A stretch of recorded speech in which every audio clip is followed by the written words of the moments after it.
Recording is on.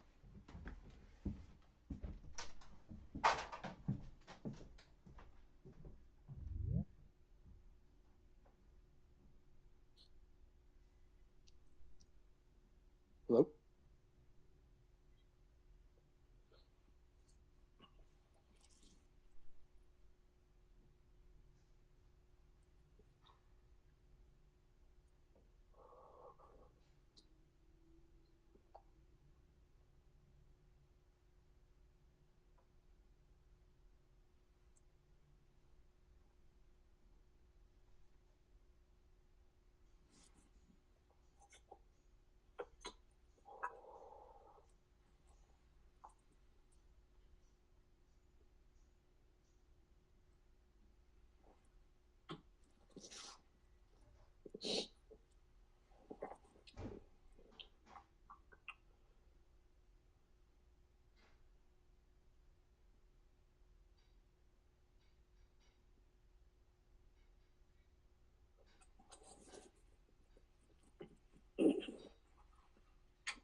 Hello, hello.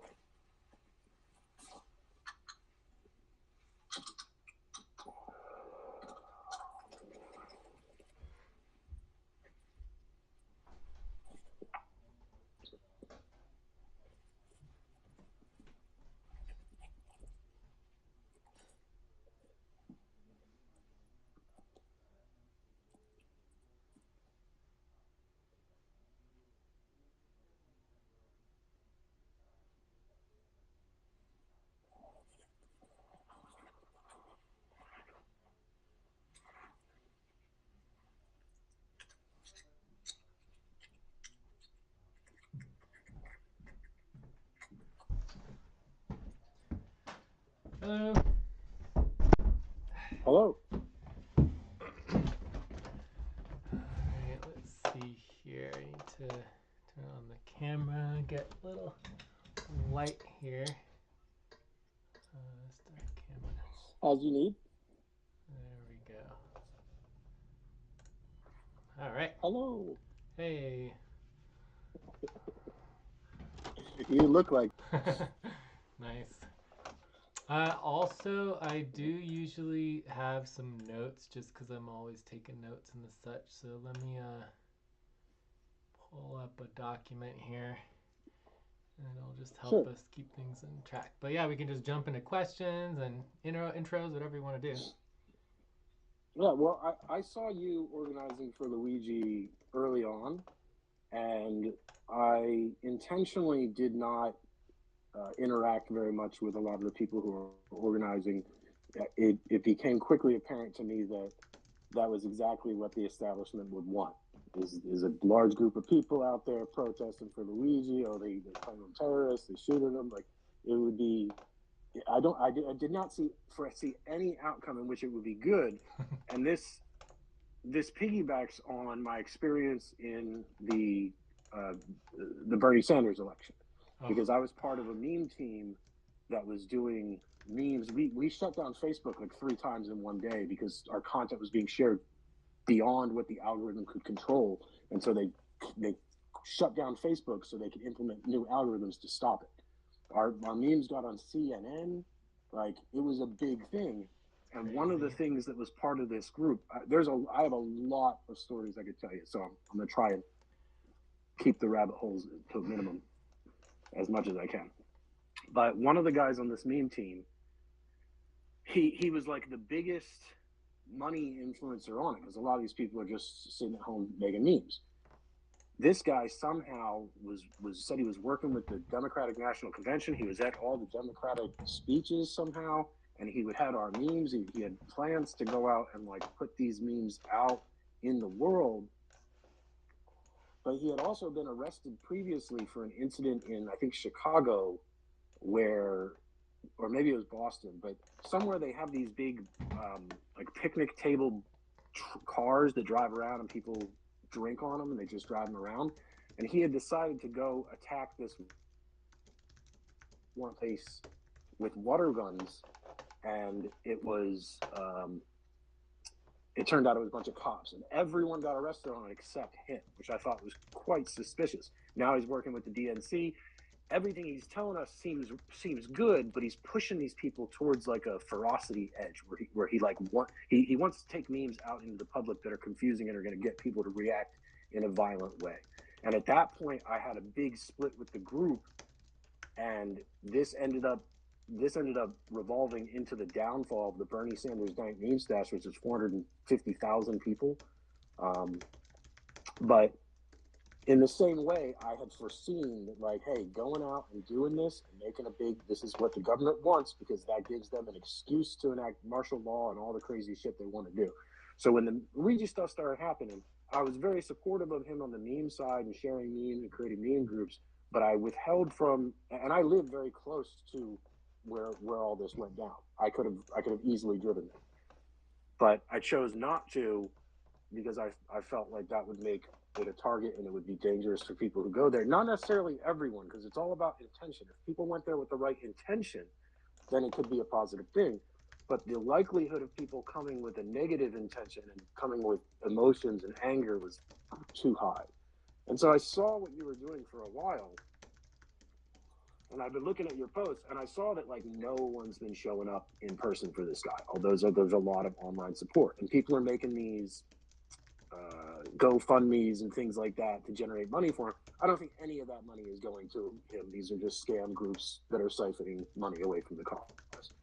And ultimately, what it really comes down to, and what you hit on, was the same thing that when I first got out of the military, because I was a nuclear intelligence specialist for the Air Force, and when I got out, I went out to college in Evergreen State College in Washington. And when I first got there, they had told us the college doesn't have any grades, so there's no extra credit, but there's this thing happening down in Portland. If anyone wants to go and take notes on it, then we would, appreciate that as a group. Then that would be akin to what we're learning.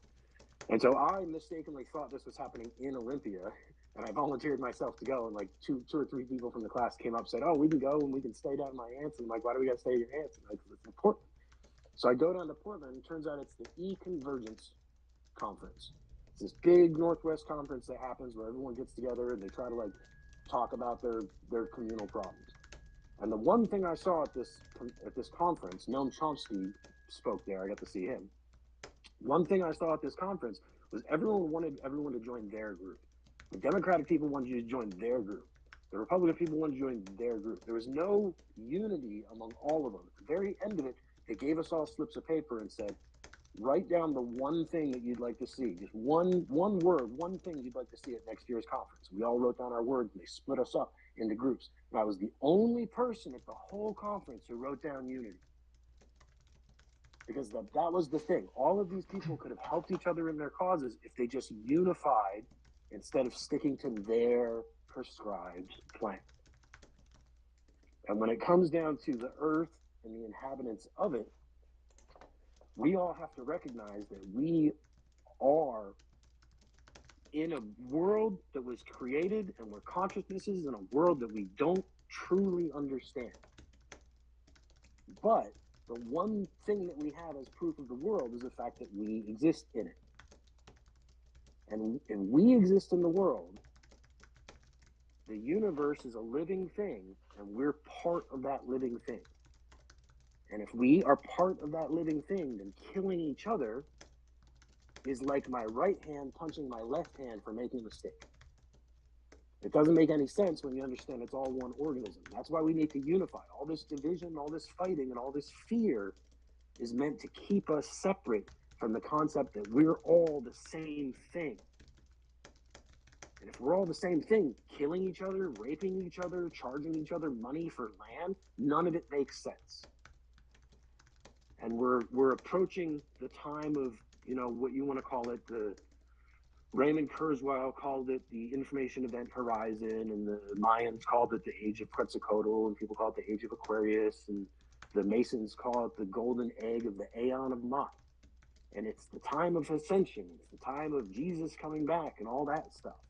And we have to recognize that those things are true. They're just not true in a way that we currently understand as a society. But the people who do understand it, they're the people we don't need to convince. We just need to figure out how to proceed. It's the people who don't understand that they're not part of the unity that need to be convinced. And they need to be convinced because they believe that God, as it's been proposed in the Bibles and such, doesn't exist. And it's true. That version of God, sky claws, bearded guy sitting in the sky judging you, that doesn't exist. But the universe as a living entity does exist, and we all experience it on a daily basis. Well, there's a lot more to it, but I didn't expect to go that far, so I'm going to stop there. Cool. Yeah, I mean, go on forever on it. I think the most prevalent awakening and I'll put it in the science realm, but it's borderline science, pseudoscience. It's we all understand that we're all in the end, it's a synthesis. It all makes sense when you have the right understanding of reality. It all makes sense. There's not a thing that's left unplaced. Exactly. So it's like we all understand and we all agree that we're literally all stardust. We all literally come from exploding stars all over the universe, and we are that. Well, and it unites and connects everything throughout the universe. And the nice thing about this is it doesn't matter what analogy works for people. The stardust thing doesn't work for me because we are more than stardust. It's a well, yeah, but this is what's fascinating about the science is that we are more than stardust, and what that is that we are the new concept in science is that we are all black hole time. It's possible we come from rendition after rendition after rendition of reversals of black hole time. That we come from many different reversals of black hole time, and that unites the consciousness of the universe into a singularity of consciousness. Well, and so whatever ways we come up to describe it with science, we've already been given many explanations of it. Of course. And most people are familiar with the Bible. The Bible's not really a great example because it was chopped up and so much of the mysticism of the Bible was taken out of it. The things that Jesus actually said were taken out of the Bible. And they built a whole, it's a simplification because according to them, they want to say the Earth is only 10,000 years old or whatever. It's 6 billion years old. The Earth is 100 billion years old, and life existed on Earth before man came to Earth. This is explained if when you go back and you actually read the Torah, you read the rules of Sephiroth. And you read about the first in 20 AD when they first wrote about gematria, and you read about the story of Gilgamesh and the Upanishads and the Vedas, and then you go further and you start reading the channeled books, the books that were written by people in the recent centuries that have been channeled supposedly from spiritual entities, and you get A Course in Miracles by a woman who said was dictated to her by Jesus Christ himself, who explains in process what it means to be saved and how the ego is truly the evil shadow of the reflection of God. Because you're not your ego, you're not you, you're a piece of God. Yeah. So, there's also the Urantia book, which is an extensive document spanning 2,000 pages or more that is an explanation of the history of the Earth, which is called Urantia, the solar system, which is called Nebadon, and the galaxy, which is called Satania. Yeah. So, I mean, let's agree that if we get, a majority and have control over our society with the people, there's just no question that the people would want to put lots of resources into massive knowledge-based studies and research on everything we just talked about, on all history, on all, the universe. Well, and we obviously they go out of their way to prevent funding and research to connect all the dots together. It's obvious, right? There's so much that can be researched. There's so many things. And all we get is the History Channel. The only thing you can do with truth is lie about it and make people not want to read it. Yeah. So in the context chop it up. In the context of moving forward, though, it's for me, unity represents two very specific parallel paths, And one path is the oneness, right? There's Can I just pause you and I want to continue? There's two more things I wanted to add on to everything. Yeah, so because I have been. We have like the Luigi stuff, and then we have the Unity stuff. So I love the Unity stuff. We're going into it. We can deep dive. So get through it. So two more things. Yeah. Well, it's all connected. Exactly. Luigi, like once you have Unity, it's all just an interconnected movement, right? That's the whole thing.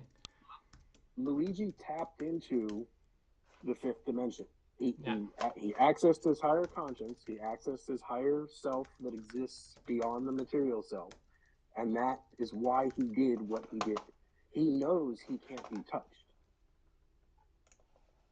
He can't be killed. That would be really bad for the oligarchs if they killed him. That would not help their cause at all. Exactly. Yeah.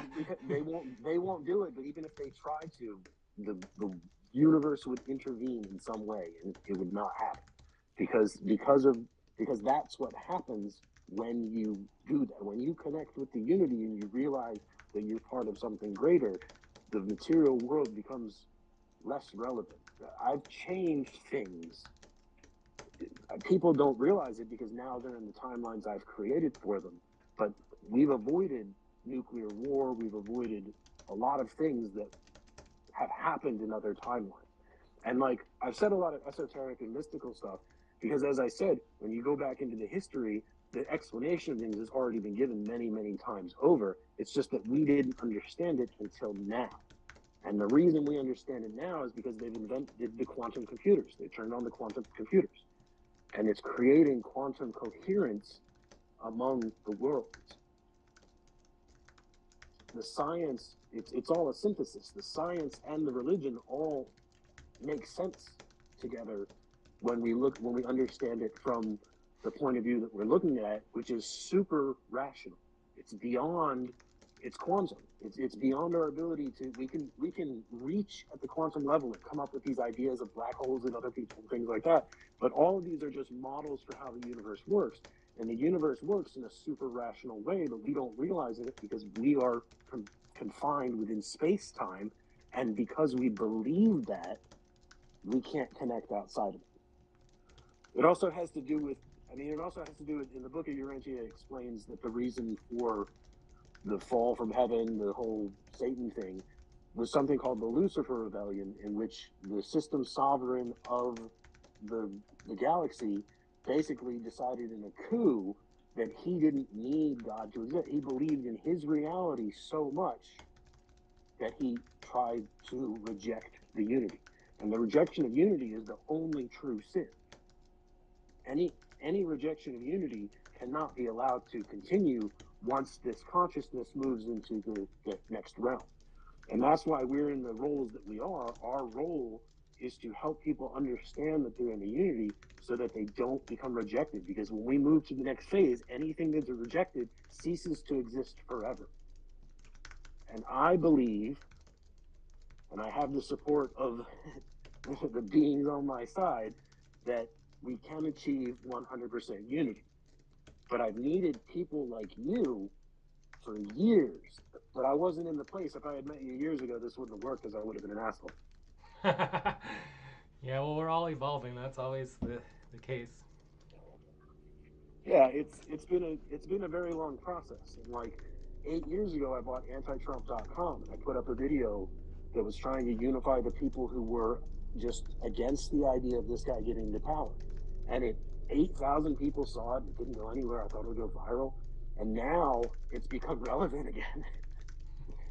One of the things I did is I got a chance to interview the guy who started the whole QAnon thing. That whole thing is a farce. It was a prank that was played on 4chan. And I interviewed the guy who did it, and he told me the whole story, and we tried to sell it to the news outlets, tried to not sell it monetarily, but just, get that information out there, and nobody would touch it. But in my experience, you can't get something in the news unless you have a connection. You can't get something in the news is hard, yeah. It's just there's too much gatekeeping for actual stories.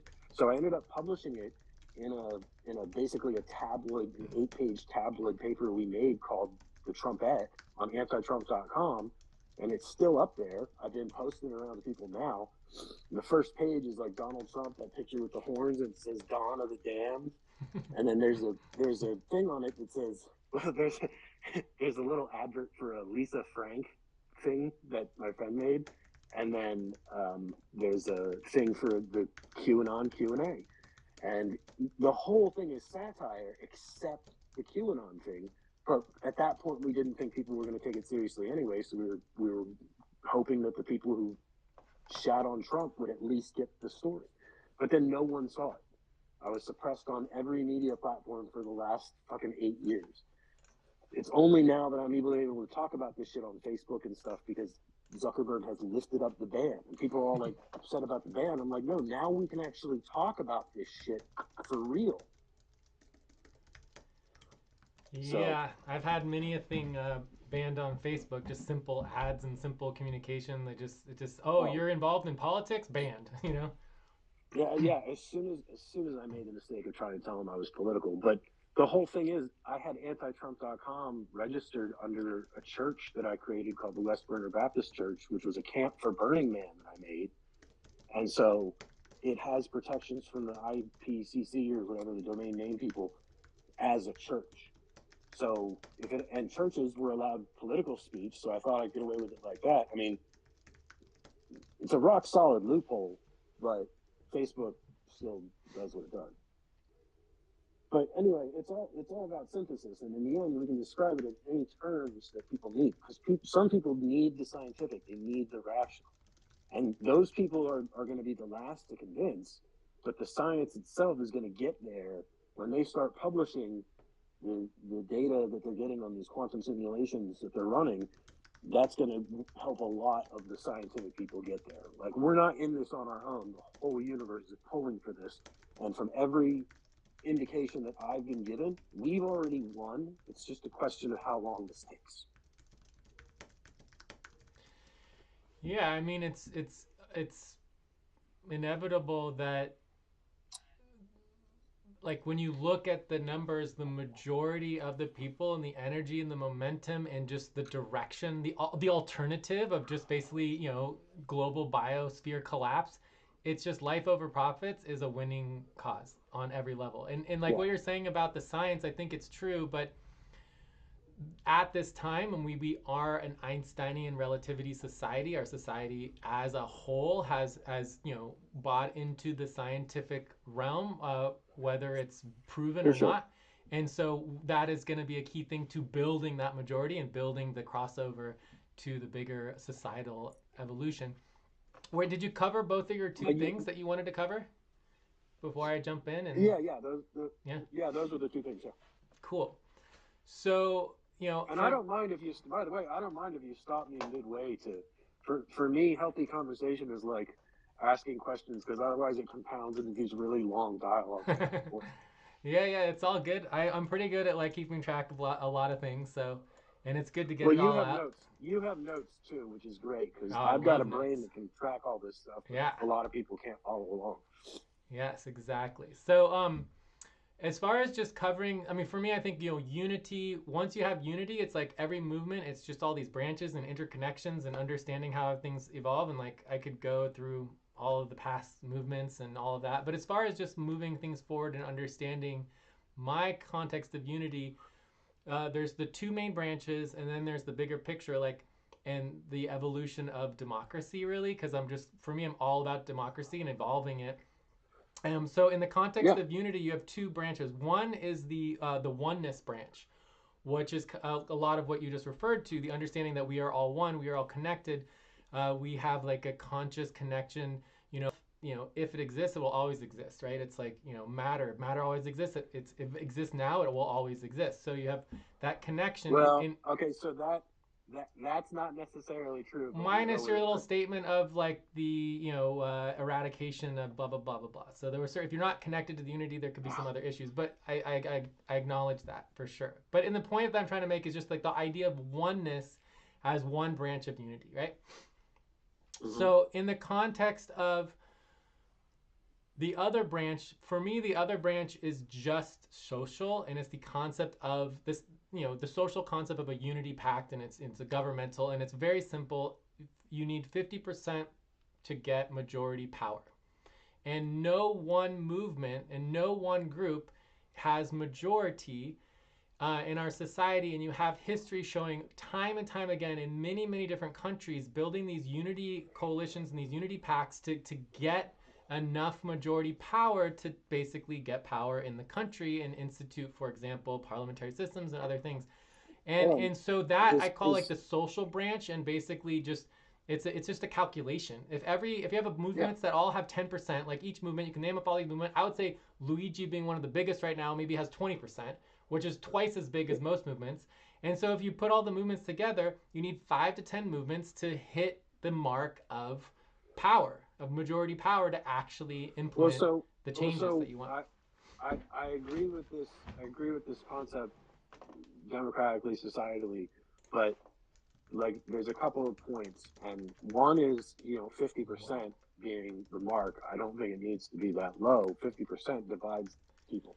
I think something like 70 or 80 or 90 even percent would be much better. Well, that's the next thing I was going to go into was the consensus. I love when you're talking about 100%, because I am all about consensus. All of my organizing always been consensus based. Like that's the thing. If we all don't agree on something, then there's got to be there's an argument to listen to about why we shouldn't. Exactly.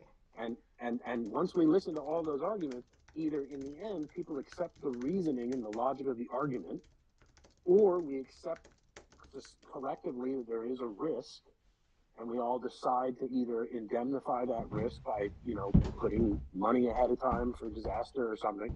But yeah, why not get everyone's buy-in? The only reason we don't get everyone's buy-in is because we assume that it's too difficult and we can't. If we're all part of the same being, like my left hand doesn't do what my right hand doesn't want it to do. is once we realize that we're on that level, it just makes sense. Why not talk about it? Exactly. What's time? What's time compared to the cost of rushing? Oh, absolutely. The worst enemy. As the groups, the worst enemy is rushing. There's nothing worse than just rushing and tripping on yourself, because that's what we do over and over and over again. Russians aren't the enemy. Rushing is. Rushing, exactly. Rushing and trying to be in a hurry. It's just there literally is no hurry on any of this. And well, that's what they want you to do. They want you to panic. They want you to fear. That's why everything that's coming is going to be geared towards making people think we are going to war. There is going to be an alien invasion. There is going to be disasters. Like they want people to fear. In some respects, the negative spirits feed on that negative energy. Yeah. Because it's either fear. You see Donnie Darko, right? Mm-hmm. I did see that. And he's like, there's a fear or love, and he's like, there's more things than fear or love. It really just comes down to fear or love. Yeah. Do you love everyone who is part of you, or do you fear what you don't know because you don't know that they're part of you? Yeah. But as far as the groups, I'm not sure the groups will be such an issue, because if everyone's unified on the level that we're talking about as a base, the groups will dissolve. We'll incorporate those things. The groups will dissolve because we'll incorporate those things into what we're working on. They don't need to have their own separate group for it. That's now part of the mission objective. Yeah, I mean, we can go into that. I mean, I'm big time into distribution and decentralization, right? Where it creates a network and a web and vortex of stability. Because when you have too much centralized, obviously, so it's like you have all these separate groups, but they're all working towards the same goals. And I love what you're saying. It's like bees. Yeah, it's like I love what you're saying about the consensus, where sometimes it's not even about agreeing to something. It's about being heard, and so your objections are heard, and then you're willing to consent to it. So it's about making sure people feel heard and are able to connect on such a deeper level, because everything is so superficial, and it's like getting people onto calls and actually engaging in the process of slowing things down and stopping and listening to other people and taking turns is so important to just, it's just an experience, it's a collective experience, and it's almost impossible to, manipulate and control it and take it over, if you do it through a normal facilitation model. Yeah. Well, and it's been our channels for talking about these things and organizing them split up. You've got people who believe a bunch of one thing on Twitter, and people believe a bunch of another thing on Blue Sky, and people believe another thing on TikTok, and that's why they have all these different programs. It stops us from talking about things. Yes. I'm down to. And I envision that our future society will require a social media that is different than what we have. And I have brainstormed an idea for one over the years, and I call it trust. And it's stylized with brackets. And it's because in the end, it's about who you trust. Do you trust the person you're talking to? Do you trust these people who are your friends? It's not about are they followers and are they fans and are they friends. It's about how much you trust them. Because you have friends that you trust and you have friends that you don't trust. And you have people you don't know that you don't really trust. And you have people you don't know you trust for some reason. And so there'd be a complicated system of when you sign up, advocating your trust levels, and when someone wants to become your friend, and you have to go through a process of how much do you trust them. Yeah. And one of the features of this would be that anything that you say to someone, you set your own limit for how long do I have before what I say becomes concrete. You can give yourself up to 24 hours, and you can make it 1 minute. And during that 1 minute, you can change what you say, you can edit what you say, you can delete it, you can whatever. But once it's there, it's permanent. And when it's permanent, it goes on a blockchain. And anyone that you include in that conversation becomes a part owner of that conversation and blockchain. And you can't delete comments without the approval of both of those people, which deletes it from the blockchain. And if that then becomes famous, and someone takes something that you say and shares it, that is recorded on the blockchain, so you get credit for the things that you come up with. I mean, that is just standard. And as part of this, a huge part of this would be that you can only have one account, and it must be verified with your government ID. And when you say stuff, you can hide whatever you want behind that, but when you say stuff, we know it's you and not someone else, even if we don't know who you are. Yeah. I mean, obviously anyone can have as many accounts as they want to, but it's not their primary account. You always have a primary account with your KYC, and then you can have other accounts that. Either way, there would be transparency on it, so that someone knew that they were talking to the 17th alt of a turd account. Yeah, exactly. Yeah. So I almost exclusively focus on the there's economic transformation and infrastructures. There's decision-making infrastructures, and then you have educational infrastructures. And for me, obviously, we've pretty much checked the box on the beginning of the economic infrastructures and decentralization with the blockchain, all that. I love the communication systems with specifically app protocol and Blue Sky. I mean, the reason I'm on Blue Sky and focusing on Blue Sky is 100% that it is an app protocol, and it's all about decentralization. And we have to build many hubs on the app protocol and start controlling and owning our own communication network. That is just essential. It's on my to-do list, and I'm just try to learn as much as I can. I wish Blue Sky had a little more smoother interface. I don't like that they've copied Twitter. I don't think Twitter was a good interface, and I think they've made it a little clunkier, to be honest. But I really like how Threads has done things. Threads? The way that you can, Threads is amazing, and the way that you can link your own conversation, so you don't have to say the same thing to 10 different people. You can link the same thing that you've said once to 10 different people, and it links them all back to the conversation. It ties whole conversations so the only problem with Threads is obviously Meta. Right, and that's how much do you trust Zuckerberg? And I have a reason to believe, because I have reason to believe that the things that I've done and said, I would be in way more trouble if Zuckerberg were not somehow on the side of good. I think he's playing a role of being one of those goofy guys, but I think in his process of how he created Facebook and going through the changes and things that he learned over time, I think Facebook is a bastion for good at the present time, but obviously forces are at work. You have to understand everything that's going to happen over the next year. You don't have to worry about finance and education, because those two things, one of the things that having this knowledge has allowed me to do is to understand what's going to happen. I can't tell people what's going to happen. As soon as I do that, just like the slit experiment in quantum mechanics, as soon as you observe the reality, it changes. I've experienced this many times with things that were supposed to happen. I know what's going to happen. Because of that, we can plan around it. To some extent, I can explain what's going to happen as far as it's been revealed in other ways. But over the next year, we're going to see the quantum financial system take over, which no one truly understands how it works quite yet because it's theoretical, but it's going to happen. We're also going to see education. AI is going to take over education. Now, at first, this won't be a good thing because the AI are currently under enslavement by psychopaths. But this is going to set up a framework that once we get the good AI in there is going to change the way education works as well. So those two things we can kind of plan around by putting them on the back burner at the moment, because the changes that are going to happen are going to be so swift and sweeping that I don't even understand how they're going to work yet.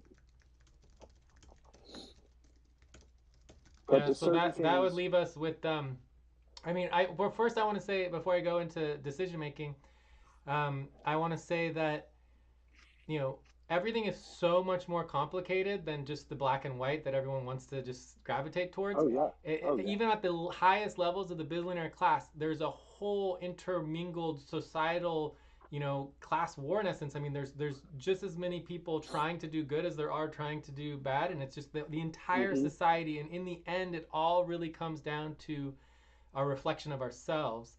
And that each one of us has the good and the bad, and just understanding our direction, how we're pulled, and building and understand. I mean, the further you look out with all the telescopes and into the universe, the further you see into the past.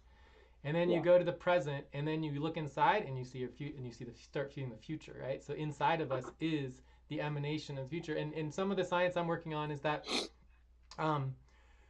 the concept of relativity in space-time is all about levels and gauges of logarithmically, right? So as you get down to billionths of a second and trillionths of a second, and you get down to levels of quarks and stuff, it's not like it's inside of us. It's the furthest point of the most smallest levels of consciousness and space-time are as far away from us in the present as the universe is from the basically the Big Bang, and all the other galaxies are far away from us, right? It's like there's space and time within us. We are kind of more in the middle, than thinking about us as being the right next to each other. We're not right here. There's literally, like you're saying, if the Earth is 100 billion years old, it's literally there are billions upon billions upon billions of years layered into our own atomic structures of consciousness, right? So it's very interesting, all of these new theories going on about understanding. So I mean, for me, I think that the idea that the universe is only 26 billion or 13 billion years old is only in our own perspective, which is irrelevant. The human perspective is irrelevant in relationship to real relativity and actuality. So anyways, going back to decision making, the decision making is very, very interesting. And so, as I mentioned earlier, I'm all about the evolution of democracy. And obviously I focus on the scientific democracy because scientific democracy shows that we can easily prove how to apply the problems that exist in our current decision-making systems. But for me, the key focus of obviously any sort of decision-making is decisions create agreements. Agreements create basically our policies and how we want to function and relate to laws in the future, or just the concept of building and creating laws. And then the highest level of all agreements and all laws is, and no one ever talks about it, but it literally is the foundation to our entire society, is recognition law. So there's 4 levels of law, and the highest possible level is recognition law, and people ignore it as if it doesn't even exist.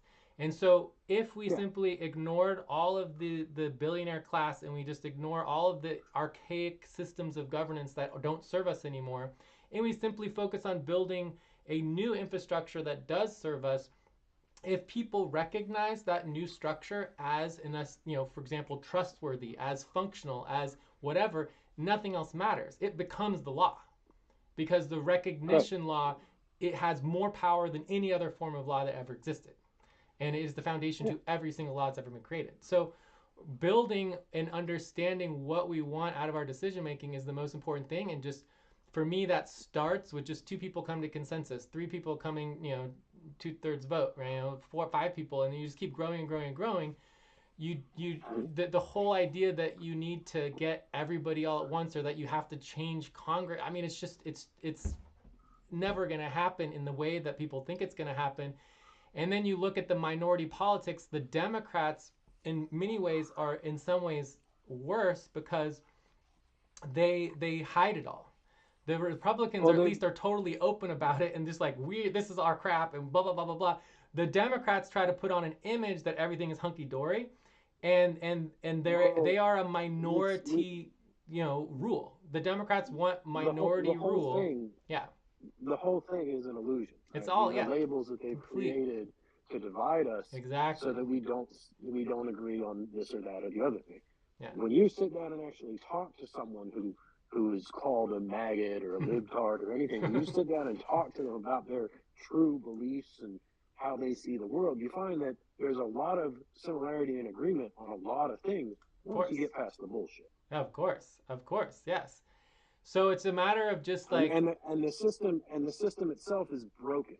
The system is not mistaken, or it can be fixed. The system is working as intended, because the system is intended to let us pretend we have a vote, as George Carlin said. Yeah. Right, and as Mark Twain said, if voting changed anything, they wouldn't let us do it. Yes.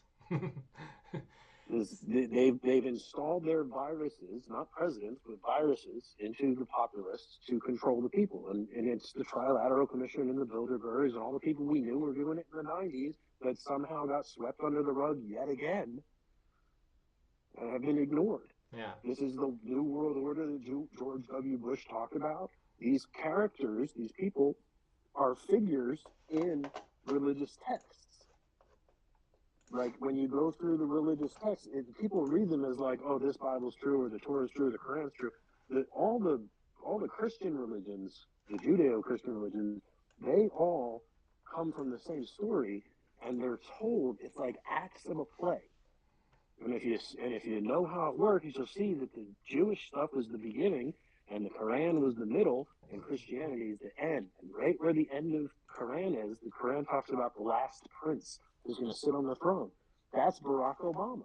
And after that, you have the who's Trump, and he comes up, but he's not the real Antichrist, just playing the role. So he plays the role, he gets in power, he guts the government, then they swing the pendulum on the other side. They install their guy in there who's going to now install a bunch of stupid programs so they can totally finish clearing the government the next time Trump gets elected. Yeah. Which was always their plan. And they have this plan because they believe the shit that I'm talking about. Truly believe it. But they don't believe that God is real.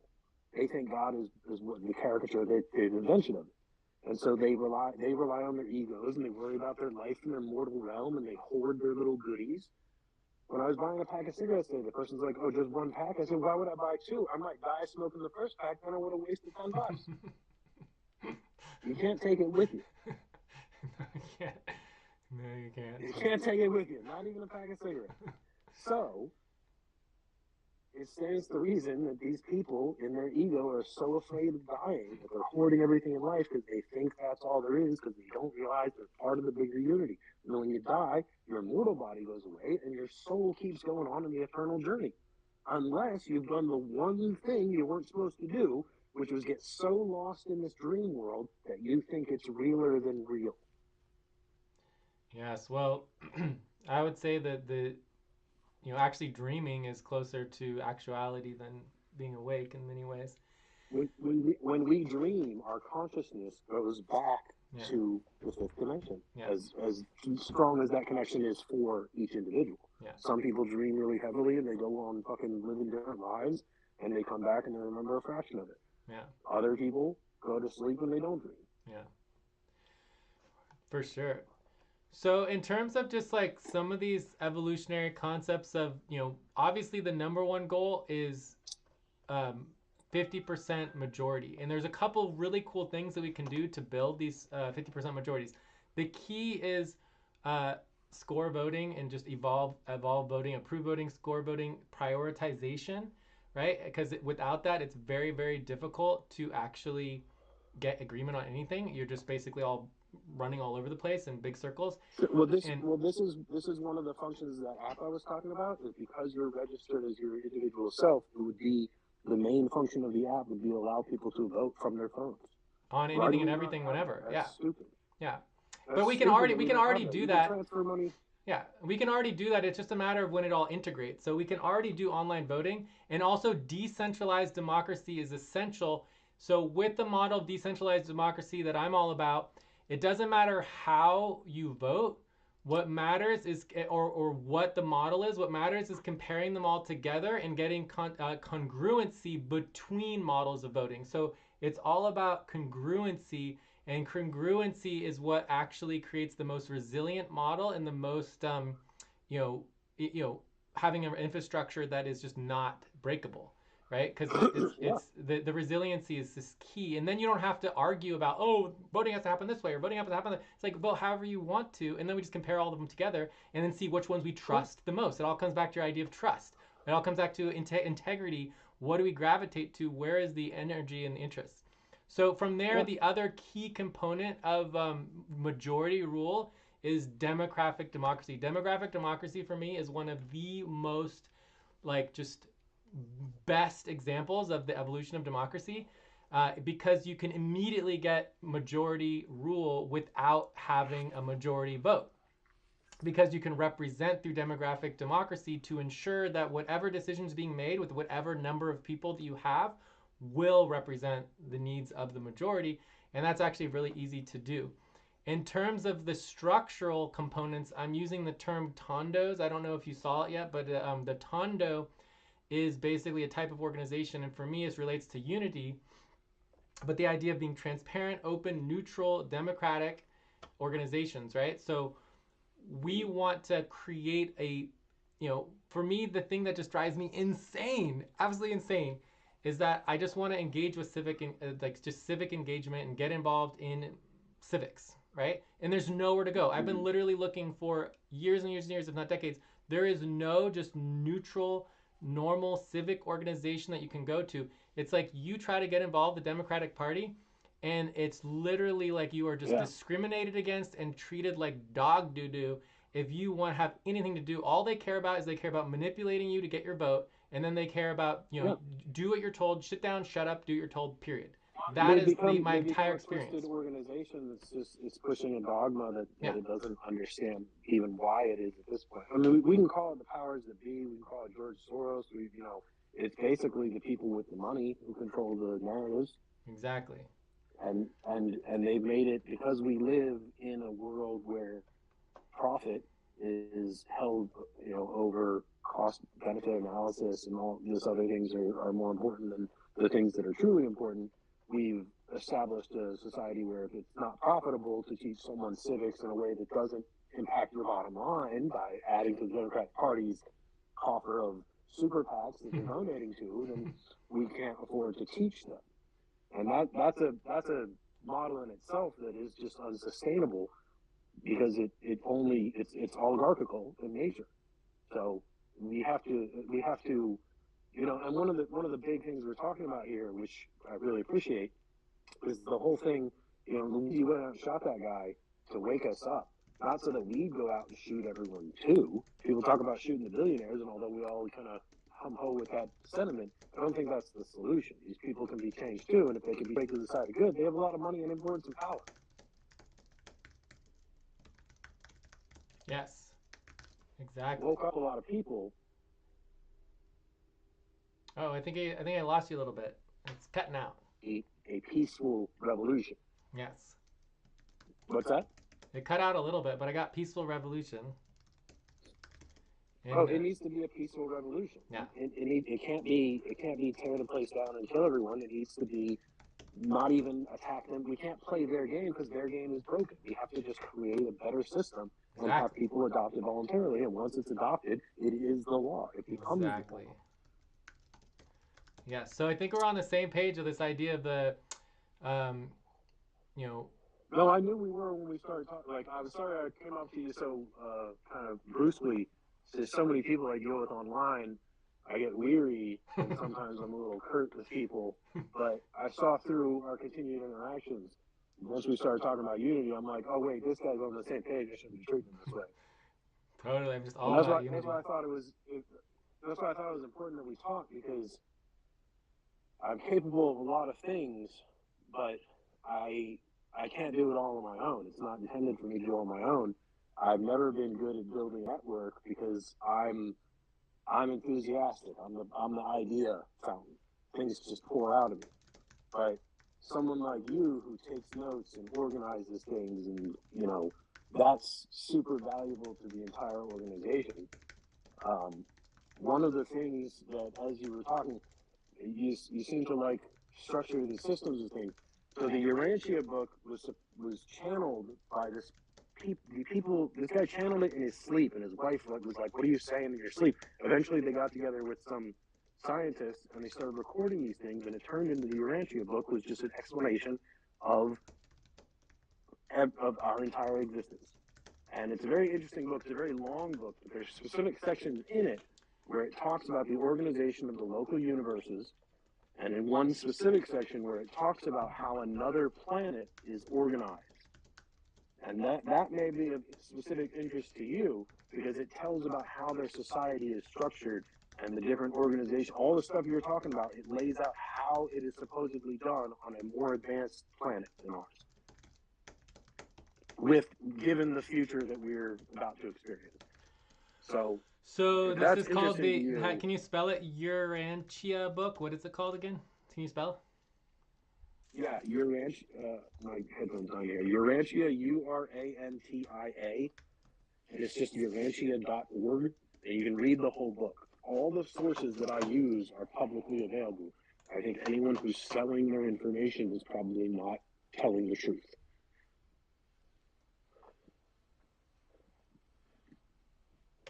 Interesting. So,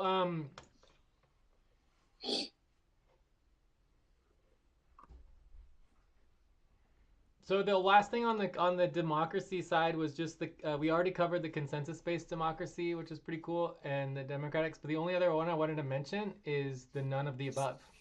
The power of none of the above is so essential. And I mean, for me, my main slogan is life over profits, because I love life over profits because it really connects to Luigi and the Luigi movement, but it also connects to sustainability. The idea that all life, all beings, all consciousness, all journeys are not just humans, must come before profits. The entire planet must come before profits.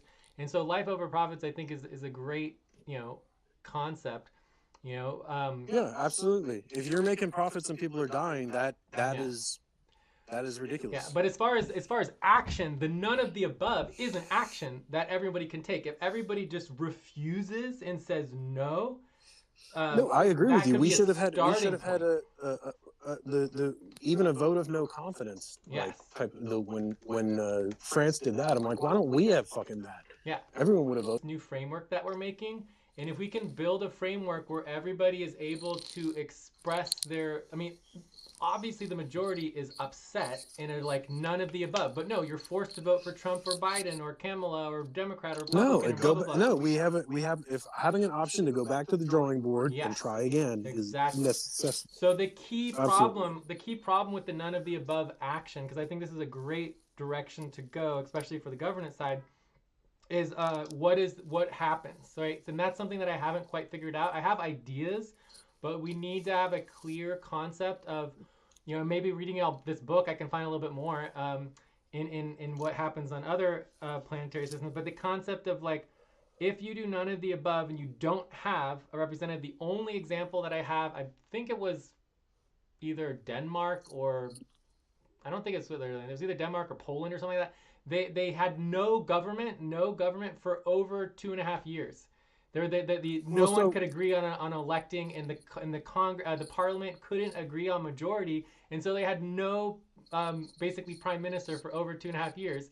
And that's the only example I can come up with where it's just like none of the above. So if we can get I can see what you're saying, but I think with a system where everyone is given a voice and where we agree to listen to all sides before a decision is made, I think even a majority vote of I keep thinking of it, no confidence. What is it? None of the above or no confidence. So if a majority vote of none of the above is still going to yield, it's not like it's going to be exactly 40% for it and exactly 60% none of the above. You know what I mean? Yeah. There's going to be some people with other ideas or something like that. So in the event of a none of the above, we go back to the drawing board and give greater consideration to the ideas we tossed out before. Yeah, exactly. I can't imagine that would go on continuously, and if it did, then it's a problem that we probably don't need to rush into. Exactly. Yes. Yeah, so I mean, I think this all sounds good. In terms of the direction I go with all of the organizing, basically it's anything less than 24 hours a day, 7 days a week, 365 days a year for continuous, non-stop organizing to address the crises of the planet, I don't think it's acceptable and enough, right? So that is basically what my primary goal is, building a infrastructure for non-stop activism globally. And so this is where it comes down to the organization and me saying stuff like, you know, the protests in the streets doesn't work. Mm-hmm. The effectiveness of the online meme, like basically there was a meme war, and the MAGA Kekistani people have one view of it, but I was there on the front line, and I wrote the playbook that they used against us.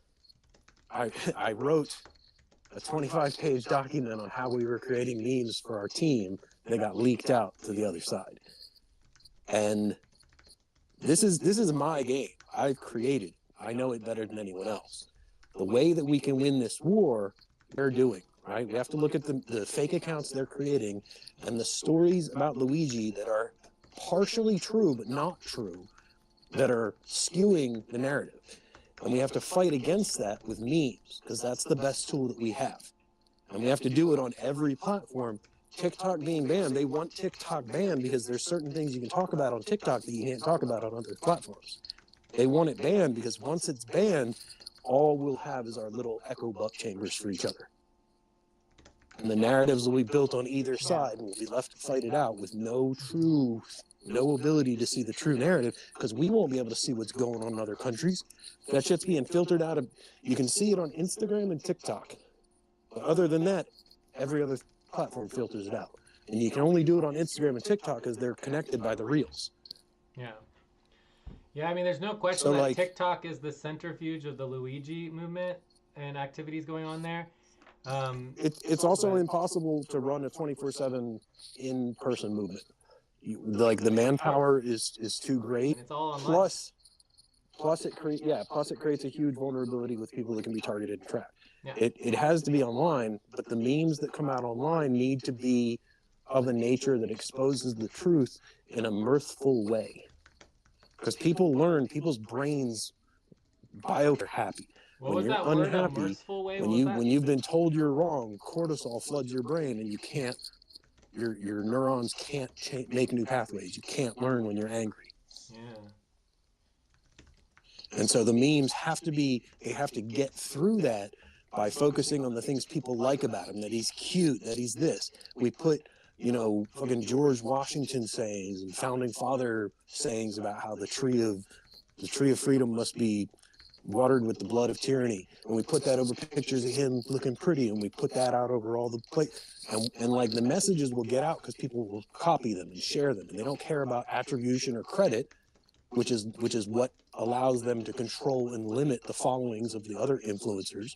So we can get past all that, but it has to be a campaign of information that is constantly pushing people towards and making, because the memes are what really got that out. I still was talking to people. I'd go down to the smoke shop and talk to the guy there, and he got no idea what's going on. But the world knows, and once they think the world knows, then the media picks it up and starts their counter programming. It's all a big fucking, it's not a game in the sense that it's trivial, but it's all a game. And when we know the rules and how to play it, it becomes very easy. But it's also a very new game. But it doesn't look like active. Well, the meme game's been going on since 2015, 2016. Yeah, 2015, 2016 is nothing, because we're dealing with other things that have been going on for hundreds, if not thousands of years simultaneously. Well, in some ways, this is the Masonic idea of hiding things in the light. Is what they're doing is fulfilling a Masonic prophecy about information and how, like, this is the time of revelation because everything becomes revealed. It becomes totally transparent. There's nothing to hide because we don't need to hide anything from each other because we're the same thing. Yeah. Exactly. You have the same embarrassing moments I do. I don't need to hide my embarrassment. You know what that's like. Yeah, I'm very interested in this concept, as you know, about the transparent movement, the transparent and public, like, you know, shining the light on the darkness. It's just never been done in any large constructive way. People are so scared and they're so, you know, they pull in. So, anyways, we'll see how that evolves. But it limits the number of people. One of the huge things is identity and information. Like, I give out my Social Security number to people all the time, and nothing's ever been done to my identity. Now, part of that might be because I'm protected, but in my view, the only way they can control me is if only me and the government know my Social Security number, and then they can do whatever they want with it. And they can say it was me, and only I can prove it. No one else knows my social. I can't prove. But if everyone knows my social, then they can't. If someone else goes, that's not him, he's this one. Good point, for sure. The secrecy is what gives it its power. Yes. And there's a whole movement. There's a whole movement in the UK. This was called legal name fraud or something, and it was like they were talking about how your birth certificate was a legal document that said that the government owned you, and that by voluntarily accepting it, you were owned by the government. It's the same thing with the U.S. tax law. The U.S. tax law is voluntary. You don't have to pay income taxes. You have to pay because you choose to pay. And when you choose to pay and you don't pay, then they come after you. But if you don't ever agree to pay and you don't pay, there's been like 8 cases in history where people have gone to the courts and said, show me in the law where it says I have to pay. And all 8 of them have been thrown out because they can't do it. There's nowhere in the law that says you have to pay. It's voluntary. Wow. It's called voluntary compliance. It's so rare to find someone who's never paid taxes even once, you know? Yeah. I haven't paid taxes since Donald Trump was elected the first time. Yeah. I figured at that point the government was so inept that they couldn't pull off an audit, and even if they did, there'd be nothing for them to get. And at this point, I haven't paid taxes since, and I don't plan to until we have a new system established, because the old system wasn't working for me. I don't agree with it. I'm not paying into it. Well, well, that's good types of information to maybe not be transparent to public, but in the context. Well, no, I mean, but if anything, at this point, I welcome whatever they come after me with, because I know what they're going to come after me with. Yeah. And I also like the idea is if everyone comes out and says, I'm not going to pay taxes, even if they are paying taxes, that's still great, right? Because if everyone just came out and said, like, I don't want to pay taxes, you shouldn't pay taxes because the government's not doing what we want them to do, you know, that's perfect. That is just exactly the kind of meme that we want to see. Even if you don't actually engage in the in the supposedly illegal action of not paying taxes, you still scare the government into it. It's just like saying you're going to kill all the CEOs. Yes. We don't need to kill all the CEOs. We just need to make them understand that we're not fucking around.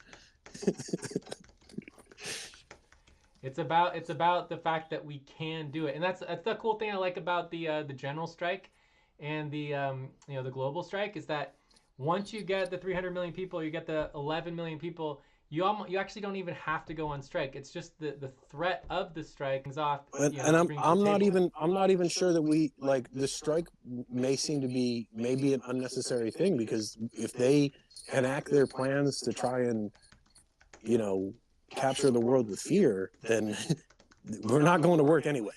Everyone's going to be fucking holed up in their houses afraid. That's what they want. It's they put all their plans and all their money into making all these bases and camps and all this other stuff, and like they're gonna try and use it. Yeah. In the end, we win, but they're still gonna try every dirty trick in the book. We may not end up going into camps. We may avoid all of that because of the foresight that we have now. But it's not like they're not gonna try, and it's not like the fear narratives aren't gonna start ramping up. There's messages. I track all of this stuff, and I used to poo-poo on all the woo-woo shit because I'm a nuclear scientist, man. I was a 9S100 for the U.S. military. That's nuclear research. I worked on seismometers and synthetic aperture radar analysis. I'm a man of science. I've got degrees in the highest levels of math and science. I know what the fuck I'm talking about. But when it comes to the reality of the world, even the best scientists and mathematicians have said, the first sip of the natural sciences will make you an atheist, but at the bottom of the glass, God awaits. And when I put it all together, I never stopped looking. I just kept reading it. Every crazy thing, dated girls who were into cults, learned about all that shit, tried to find something. I wanted to see dragons. That was my thing. Ever since I was a kid, that's why I took all like acid and stuff. I wanted to see dragons fly out of the wall. I wanted to see some shit I could not explain. I've never experienced anything I could not explain until I finally went down the route of mysticism. And things started happening that I couldn't explain. But they're not rational things to explain to someone, because how do you tell them the whole universe changed so that something had happened for you? That's not a rational thing to tell anyone. And yet, for me, the whole time and time again... For me, the whole goal of the universe is literally to, learn, get to the level of where you basically master everything in the universe on every single level of every single consciousness, and then boom, the universe just evolves, and then you're back to square one. Well, that's ultimately what it is. Yeah. What I didn't realize in all of my searching, like the universe is alive, of course. Like the universe is evolving as we are all evolving ourselves. Well, in all my searching, I came across all these different documents. I came across the Urantia book probably a little more than a year ago, year and a half. And I read one section in it, and it floored me. And then I didn't read it again for a year. And I came across all these different things that could have gotten me closer to the answer. But I would do like a Wikipedia entry on it and, maybe read a couple of sources, and then I'd stop. And when I finally just threw all that away, stopped playing video games on my phone and just being bored, I started just reading all of these texts that had been written. And as I read them, they started making sense to me. And as I read more and more, everything started making more and more sense and how everything tied in together. And the big, almost 2 years ago at this point, one of the big things for me was, for years and years and years, I discounted religion because of the miracles. How could Jesus do miracles? That's not scientific. And I would have endless arguments with my mom about this. And I tried to figure out, okay, if this shit were true, how would it have to be true to fit in with science? Because that was the only thing that could make sense. I had to make it merge with science. And the big thing that came to me was, I figured out how Jesus did miracles. It was the only way that all the stories could be true and he could have done miracles. And the only way that could be true is the universe is not a simulation, but let's take the idea that it's a simulation. It's like Minecraft. And in Minecraft, like if we're like Minecraft, Jesus was a character that was created with super user privileges. And the reason he could do miracles is he was telling them, look, guys, this reality is not real. Watch, let me hack it. I'll show you. And he like neoed something into the matrix right in front of him. And that was the miracles. That was the fishes. That was the walking on water. Because he hacked reality because he was a super user program created to show people how to hack reality.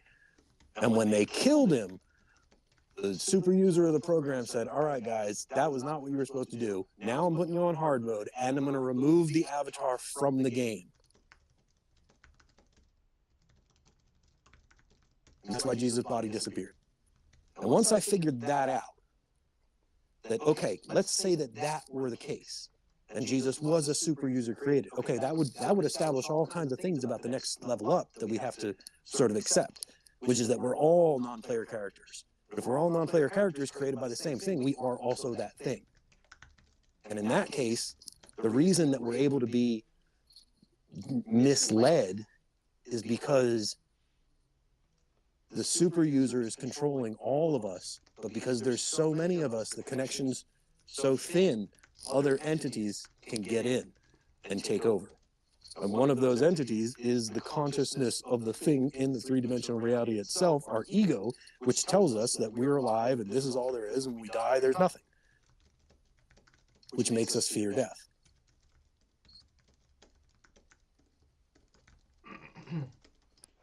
Yeah.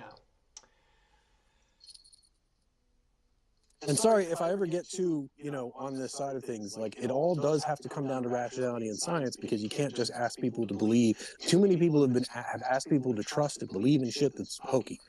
So you can't just ask people to trust and believe in it. You have to be able to show it to them and prove it to them on whatever level they're resonating with, which includes the science and quantum and rational and logic. But it all works out on all of those levels, regardless of whether or not they choose to believe the esoteric and mystic side of things. Yeah, well, I mean, obviously my background is very scientism, with my parents and stuff. Like, my dad's a physicist. I mean, I was a nuclear scientist, man. Yeah, I can show you my degrees and my shit. Like, I'm right there with you. And is the only reason I've gone to this side is because I have tested and tested and tested and tested. Yeah. Well, I wouldn't be at this point if I think I've done a lot of just connect. I mean, obviously there's hallucinogenics and things like that and magic mushrooms all, but it's just connecting and understanding native indigenous tribal cultures. I just spent so much time on that. One of my favorite is obviously the Hawaii and the Hawaiian people is just unbelievable, and the aloha culture. I mean, I could talk about that forever. But in the context, do you know the Macaw? The Macaw? The Macaw are a tribe of Pacific Northwestern Native American Indians up in the Washington region, in the most northern west corner of the world, or not the world, the United States. Yeah. And they my were mom's from there, so we go up there. they were famously, the United States stopped their whaling. They were a big whaling tribe, and the United States stopped their whaling, and in like 1850 declared that potlatches, which are basically potlucks, were illegal.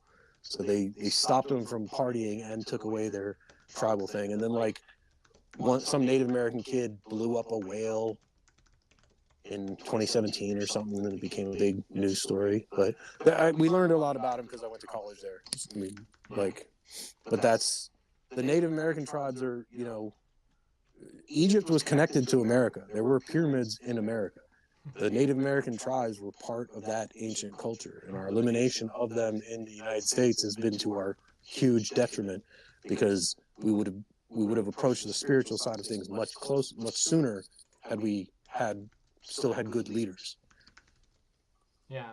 In that regard.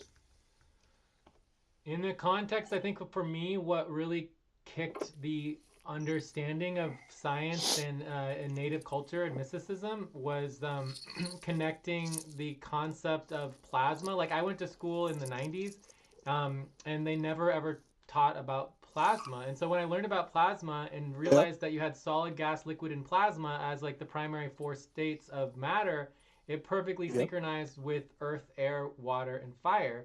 And if you really think about it, the foundation of science is the same as the original understanding of just like indigenous cultures. Like, there's so much overlap and so many similarities. Yeah. And you go into science comes from like, you listen to Alan Watts. You follow Alan Watts? Yeah, I've heard of him. Yeah, definitely. But been a while, but yes. Oh, he's a delightful speaker. He's a delightful speaker, and his voice just has this like sing-song quality. I love listening to him. But he talks specifically in one part about how well, one thing earlier you said is we always try to put the world in boxes, and he says the world is wiggly. The world is not straight lines. The world is wiggly.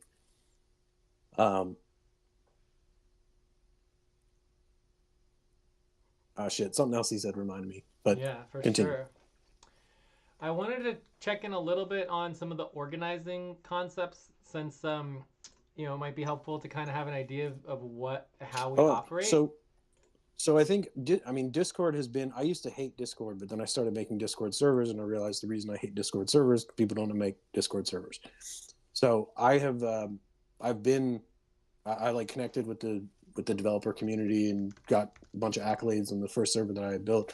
But I built several servers, and I think Discord is an excellent way to organize that. Excuse me. I think Discord is an excellent way to organize that sort of thing. It is public, but it also allows for certain discretion in channels where things can be talked about without necessarily being public, although anything can be screenshotted, of course. Yeah. So yeah, I mean, organizing anywhere, everywhere, wherever is perfectly fine. Obviously, we already went through Blue Sky and all that kind of stuff, and why we're doing that. But we have to branch out to any and all other platforms. Well, it can't be like one only. You have to have presence in all of them, because you might pick up some people here, some people there. Exactly. That's why I'm on every platform. I mostly use Thread. I mean, I mostly use the ones I get engagement on. You know. Yeah. It wasn't until really you that Blue Sky really started like picking up. Like, it doesn't make sense, but Blue Sky's I can weird. show you. Blue Sky's got a bunch of different things going on every platform. I can show you. I'm terrible on every single platform. I can't go anywhere. Like, Blue Sky is the only place where I've gotten a little traction. But it's like, for me, Blue Sky I'll get traction. Yeah, I'll get traction. I've got 5,000 likes on one comment. Nice. But then on my next day, my post views were zero. Yeah. That's not normal. That's how Blue Sky works. Is that Blue Sky has nothing to do with followers or posts or anything. It's all about content and the fact that we control our own algorithms and all the feeds. It's just a whole different way of. Well, I haven't fucked too much with Blue Sky, but this is on every platform that this has happened. When I have a whole year's worth of data that shows you that video, that anti-Trump video. Because on antitrump.com, there's a video that links to YouTube that is basically 20 minutes of me saying Donald Trump's the Antichrist and telling jokes about it. Mm-hmm. And I thought it would go viral as a funny kind of bit. But that video went, and you see spikes in the data that, like, that video should have gone viral 7 or 8 times because it was shared so many times. But because of the suppression that was on my account, for whatever reason, everything gets dropped to zero. Very few people see what I have to say. But what I have to say is the truth of the universe. Yeah. And so it's only in the past couple of days that it's even been, people are now picking up. TikTok, I got 80,000 views on my one video on TikTok. Wow. Nice. And I've only been on TikTok this month. So like, TikTok is a huge place to share information. That's why they want to shut it down. And a lot of people who are against it are not going to join it because of it. That's a mistake. I'm definitely not joining because of what? Not joining TikTok because of what? What'd you say? People are not doing TikTok because it's going to be shut down. There's no time left, or because they think that it's a China spy or whatever. That's partly what I was thinking. I was thinking like, okay, I'll wait 2 weeks before trying to do some TikTok, but it's like, I don't know. I mean, I don't think they're going to shut it down, but we'll just have to see what happens. But either way, in the context it's curious. It's curious that I don't know if, like Donald Trump, I don't know if the things he does he realizes are towards the greater good. I don't think he thinks they are. He asked for an extension on the TikTok ban. I don't know why that he would necessarily do that unless he thinks that it's helping him. He was running on the TikTok president. He ran on the TikTok president that if you want to keep TikTok, vote for me. He said that. Then he thinks it's helping him more than it's hurting him, but that's to our benefit. Yeah, for sure. We have to use the master's tools to dismantle the master's house, but we also have to make better tools. Yeah. So just really quickly on the organizing things, typically what I do is, I mean, obviously we're organizing mainly globally. There's not a lot of people I work with, but basically it's weekly sessions are on Thursdays, and we can change them around. And as I was saying before, it's all about the 24-hour thing. So we take the 24 hours of the world and we break it into 8 segments of 3 hours each, and that's called an octant. So one octant. And so there would be, each octant can basically, like, it's all about organizing temporally instead of organizing in countries per se. It's like, it's all about when you're awake and when you're active to be able to connect with people who are on the same meridian as you, basically. Sure. Right? So in the context of it's like from each. Yeah. So the maximum number of sessions per day is 8, and the maximum number per week is 56. Right. So in the context of like, our model is just like Thursdays currently is our main sessions, and then every day we do basically buddy teams for doing work sessions. So, this would be more like a buddy team. Obviously, we're not organized, but in the context of the thing that's missing here is the rhythm. I typically do the rhythm. I can play a little bit of it so you can hear it, to keep us sort of on track, because it has to be health. Health has to be the priority. Taking care of ourselves, like sitting for 2 hours, is brutal. And then from there, basically just, slowly building up connections and understandings and proposals and trying to build agreement. So that can happen over time. And in the main sessions, the idea is having a layered system. Basically, you have the text session, and then you have the video session, then you have what I would call, like, this is more of the public, podcast session where you actually have video. So there's basically, you have text, audio, and video all happening simultaneously, and the most people would engage at the text level, and then you're going to get a little bit of filtering into the audio level and a little bit of filtering into the video, right? So Sure. So that's basically the framework, and you're looking at maximum groups of we typically do maximum groups of 10. So once you hit 10, you split up into 2 groups of 5, and then once you hit 20, you have basically 2 groups of 10. And by, it doesn't matter if you have 1,000 people, you're just in all these groups, and then you can once one group makes a proposal, you're sharing the proposals out with all the other groups, and then they're all voting on the proposals, and then you're kind of building consensus over time. And each and every group of being of 10, it's like you can't build consensus with more than 10 people. It's maybe 15 max. It's just impossible. Well, I don't know. I think that you can't be hurt. You just there's no time to be able to hear other people out. Like when you have a group of like 30 people, that is true, and you have 2 hours, you just can't, no one can be heard, right? You can't actually talk because only 1 or 2 people can talk, because you just have too many people in the room. So, and that was one of the things that tore Occupy apart. It was just too big. There was no actual functional Occupy itself had the seeds of its own destruction because the organizers of that. Do you know Peter Boehmer? No, I don't know the names. No. This is a whole fucking conspiracy thing, but like Peter Boehmer was a teacher at Evergreen State College. He went there after San Diego University, where he accused the CIA of trying to assassinate him. He sued Richard Nixon and the ACLU. Him and the ACLU sued Richard Nixon for $1 million, and there was a 500-page Senate committee report that was supposed to be made public that was never made public. 2 reporters said that they would definitely follow up on the story. When I approached them when I went to Evergreen to ask them why they never followed up on the story, one blew me off, the other reacted hostilely.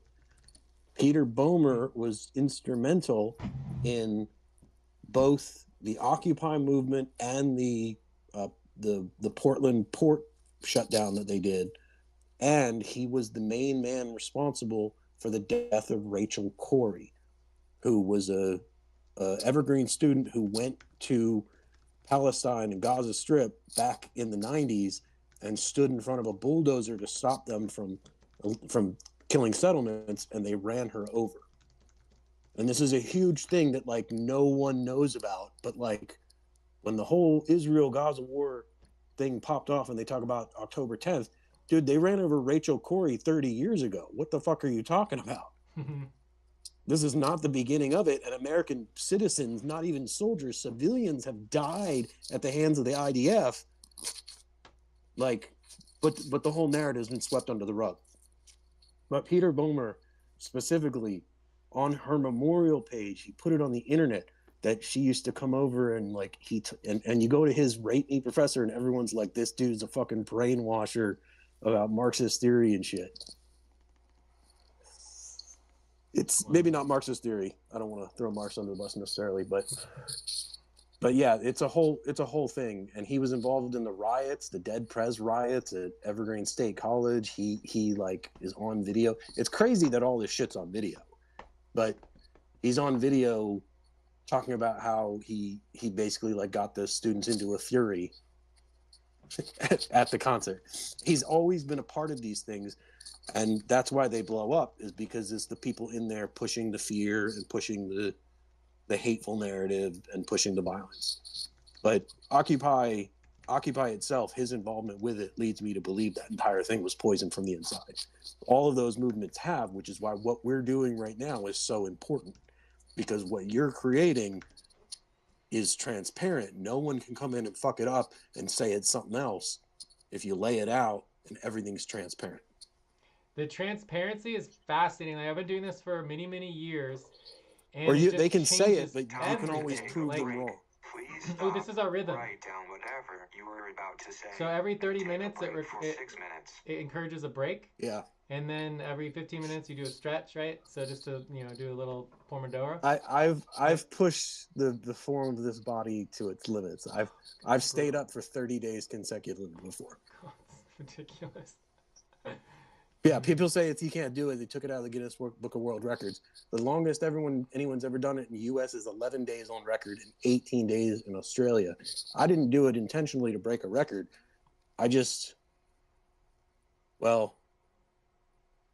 Something happened, and I was asleep for 3 days.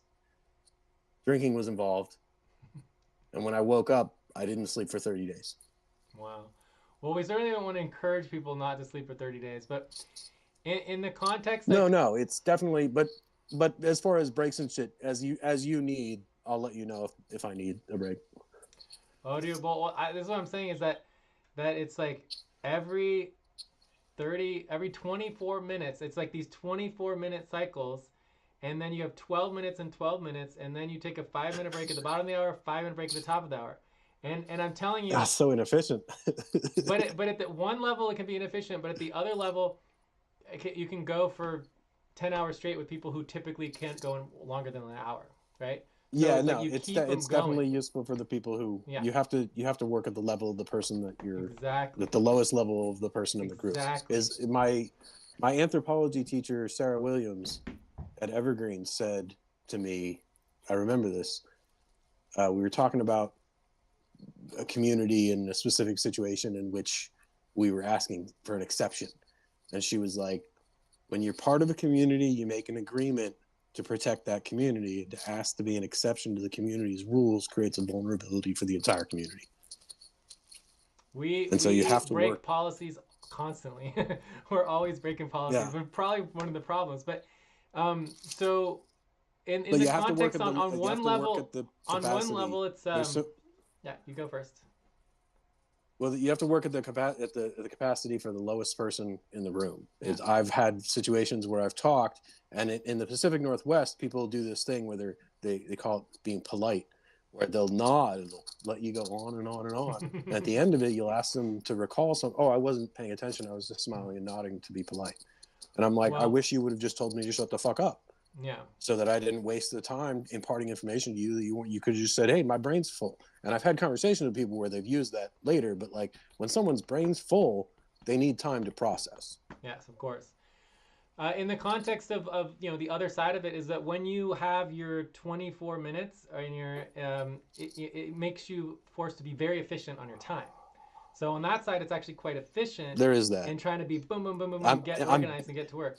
So I'm very bad at efficiency. Yeah.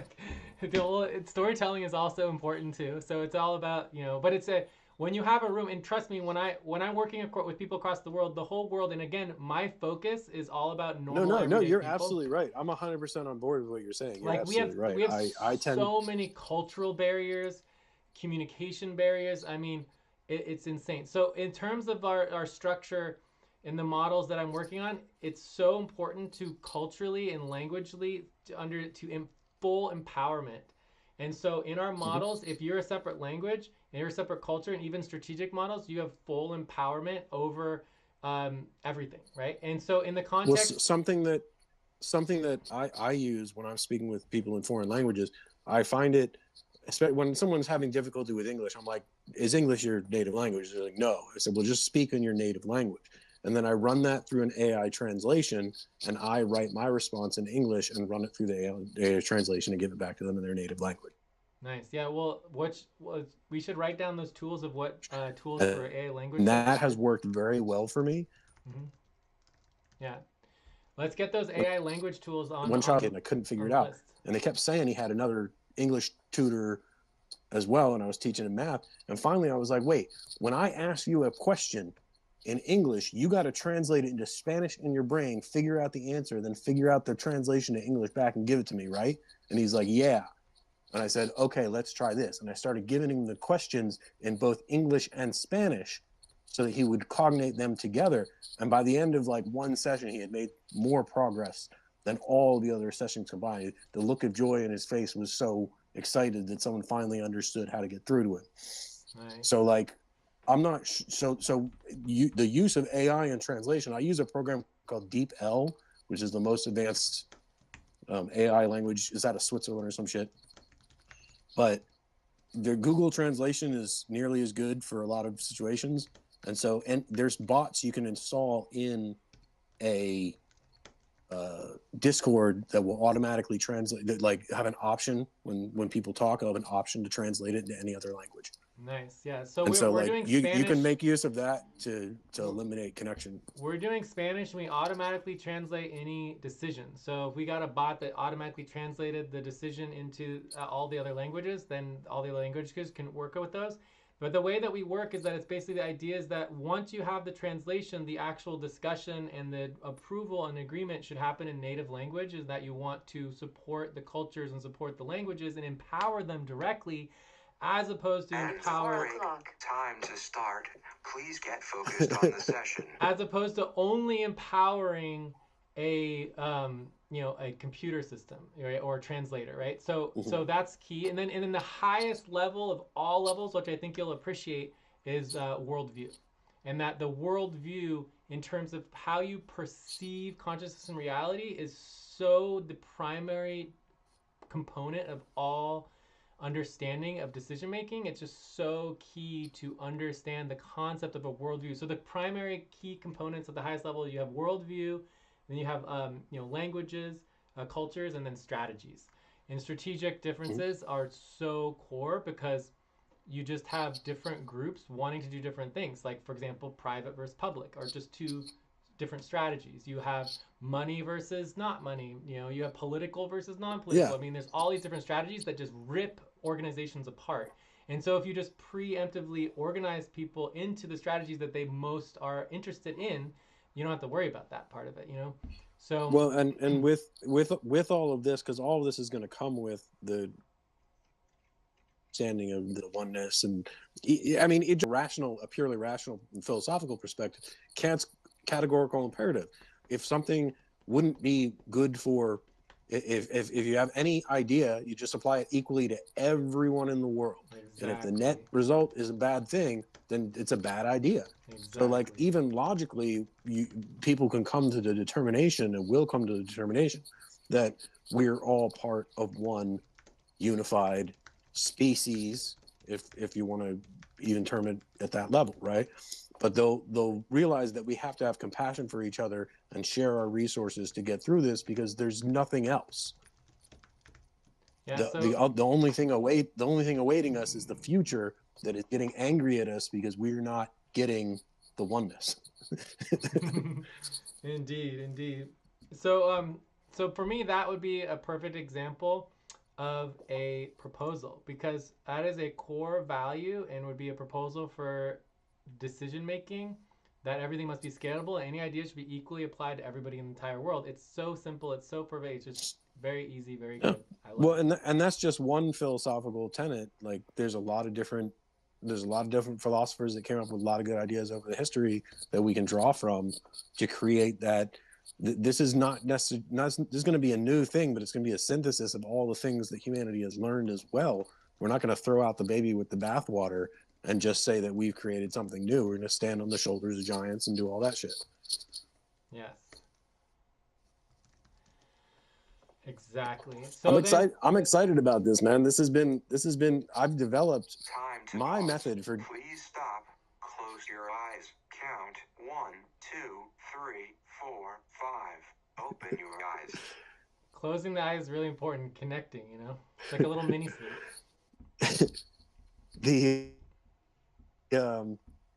The way that I had envisioned teaching this to the world was that it was too ridiculous to take them down all these rabbit holes. Like people can't. One thing that I've been told is that you can't jump someone too far down the road of knowledge. Like if you take them too fast or beyond their ability to process, then they will reject the ultimate truth because of the journey is uncomfortable. So we have to take gradations. And the way that I was going to do this was by a game that I had created called This Is Not a Game. And it's an online alternate reality game. I didn't ever quite figure out how to do it, but ultimately it's a Discord server that I've invited you to called Be Not Afraid, that I'm trying to organize this information into a sort of guide. No matter what approach people come to this from, it's meant to be a guide to lead them down the rabbit hole to the ultimate truth of all of it.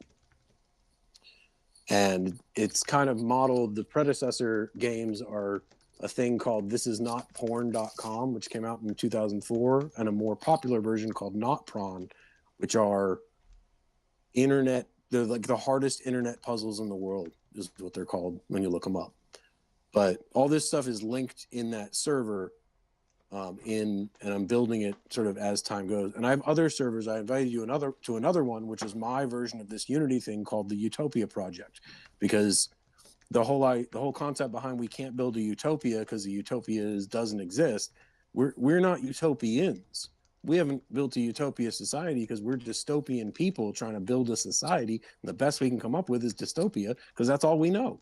We have to purify ourselves, and we have to become good ourselves, and we have to figure this shit out for ourselves, and follow that path of compassion to arrive at the conclusion that is inevitable for everyone.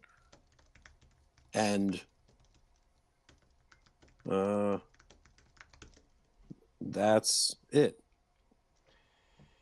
Forget what the other thing I was gonna say. All good. One thing I was going to mention from earlier, and obviously, well, actually two things. One is that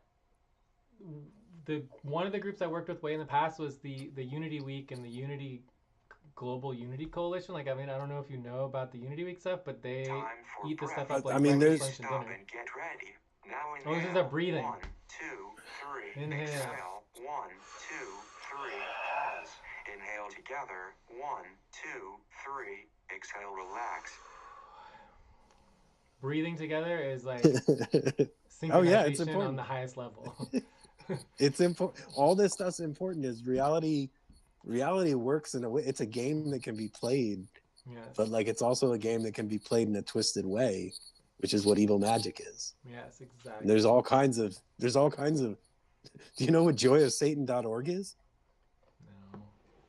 It's a website that exists that gives step-by-step instructions. They've hidden the page now. You have to know the link to find it. But I have it linked somewhere in there in that server. And it gives you step-by-step instructions on how to like summon demons and shit. It's literally step-by-step instructions of how to meditate and summon demons. And it's fucked up. They have a Library of Congress number on the website. So the government knows this shit exists. Well, there's plenty on summoning angels as well. So Exactly. All the shit in the sky. I mean, I know exactly what's going on. You have several things going on, but you have the government sending out their own drones and shit to scare the public and scare them into this idea that there's a loose nuke or that Iran's going to attack us or something like that. You have lights in the sky, which are incursions from the fifth dimension, which we identify as angels, which are on the good side and helping us. You have other entities in the universe that aren't angels, but they're still part of the oneness that are helping us. You also have other entities in the universe that are not, they're part of the unity, but they reject the unity. They're part of the rebellion of Satan, and they're influencing evil on earth. And the other things that we see is there are beings that live inside the earth that I guess you could call ETs, but they're not. They're mechanical beings. They look like drones because they're camouflaged. They're adopting our things that we create. And the weird drones that we see in the sky that there's all these videos and stuff of, they're not real. They're not drones. They're living entities from inside the earth that are basically not connected to the source. They are evil. That's the forces of Satan. And when all the shit in the Bible and the locusts and shit like that, they're going to be little fucking drones that drone-looking things that fly around. They're going to look, and if you look at Ezekiel and the Bible and stuff, when it talks about the angels, what it's describing is a fucking drone. But it's a drone that has power from the fifth dimension. And that these things that we're seeing, it all started. Please stop. Close your eyes. Count 1, 2, 3, 4, 5. Open your eyes. It all started popping off when they activated the quantum computer, because at that point, the quantum coherence started opening up the ability for them to incur into the fourth dimension. And we're going to see more and more shit. The government's going to ramp up its propaganda that there's going to be a war or a loose nuke or whatever else. We're going to see more of their drones to cover up the fact that there's more of these things coming out to stage for what they see as the apocalypse. And there's going to be more of the positive beings coming out to help us as well. But there is a quarantine on our universe because of the rebellion. Because obviously when you have rebellion going on, you can't just let that fucking off into the wild blue yonder. You have to contain it. And because of that, we're disconnected from source in a major way. And when that quarantine falls, that's going to be the quote unquote rapture. And what the rapture is our spirits are going to be ejected from our bodies. And our spirits are going to continue in the world as beings in the world. We're going to be like ghosts in the world living, and our bodies are going to die. And people who aren't prepared for that are going to freak the fuck out. But I don't know exactly how all that plays out because of the nature of the quantum reality. The more I know about it, the more likely it's going to happen in a way that surprises me. Yeah, I mean, I always say that whatever can happen will happen in some version, right? And so there's just this infinite direction and possibility. But there's no, this it is. interesting It thing is. that There also... are billions.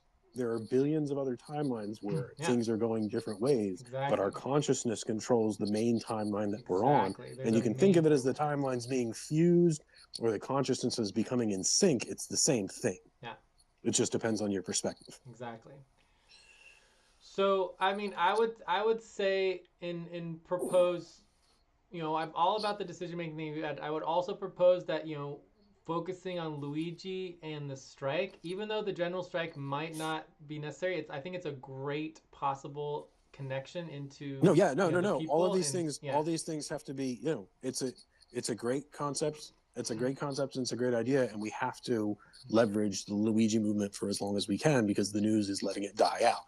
The way that we can counter that is just by continuing to make it popular in the memes as if it was in the news. Exactly. And then from that it may be in the news because of the memes, or it may be in the news because at that point the meme culture, the transmission of information because of the memes will make anything about Luigi so enticing that they will jump on any opportunity, any little thing that happens in jail, they're going to jump on and make a story and put him in the news because of it.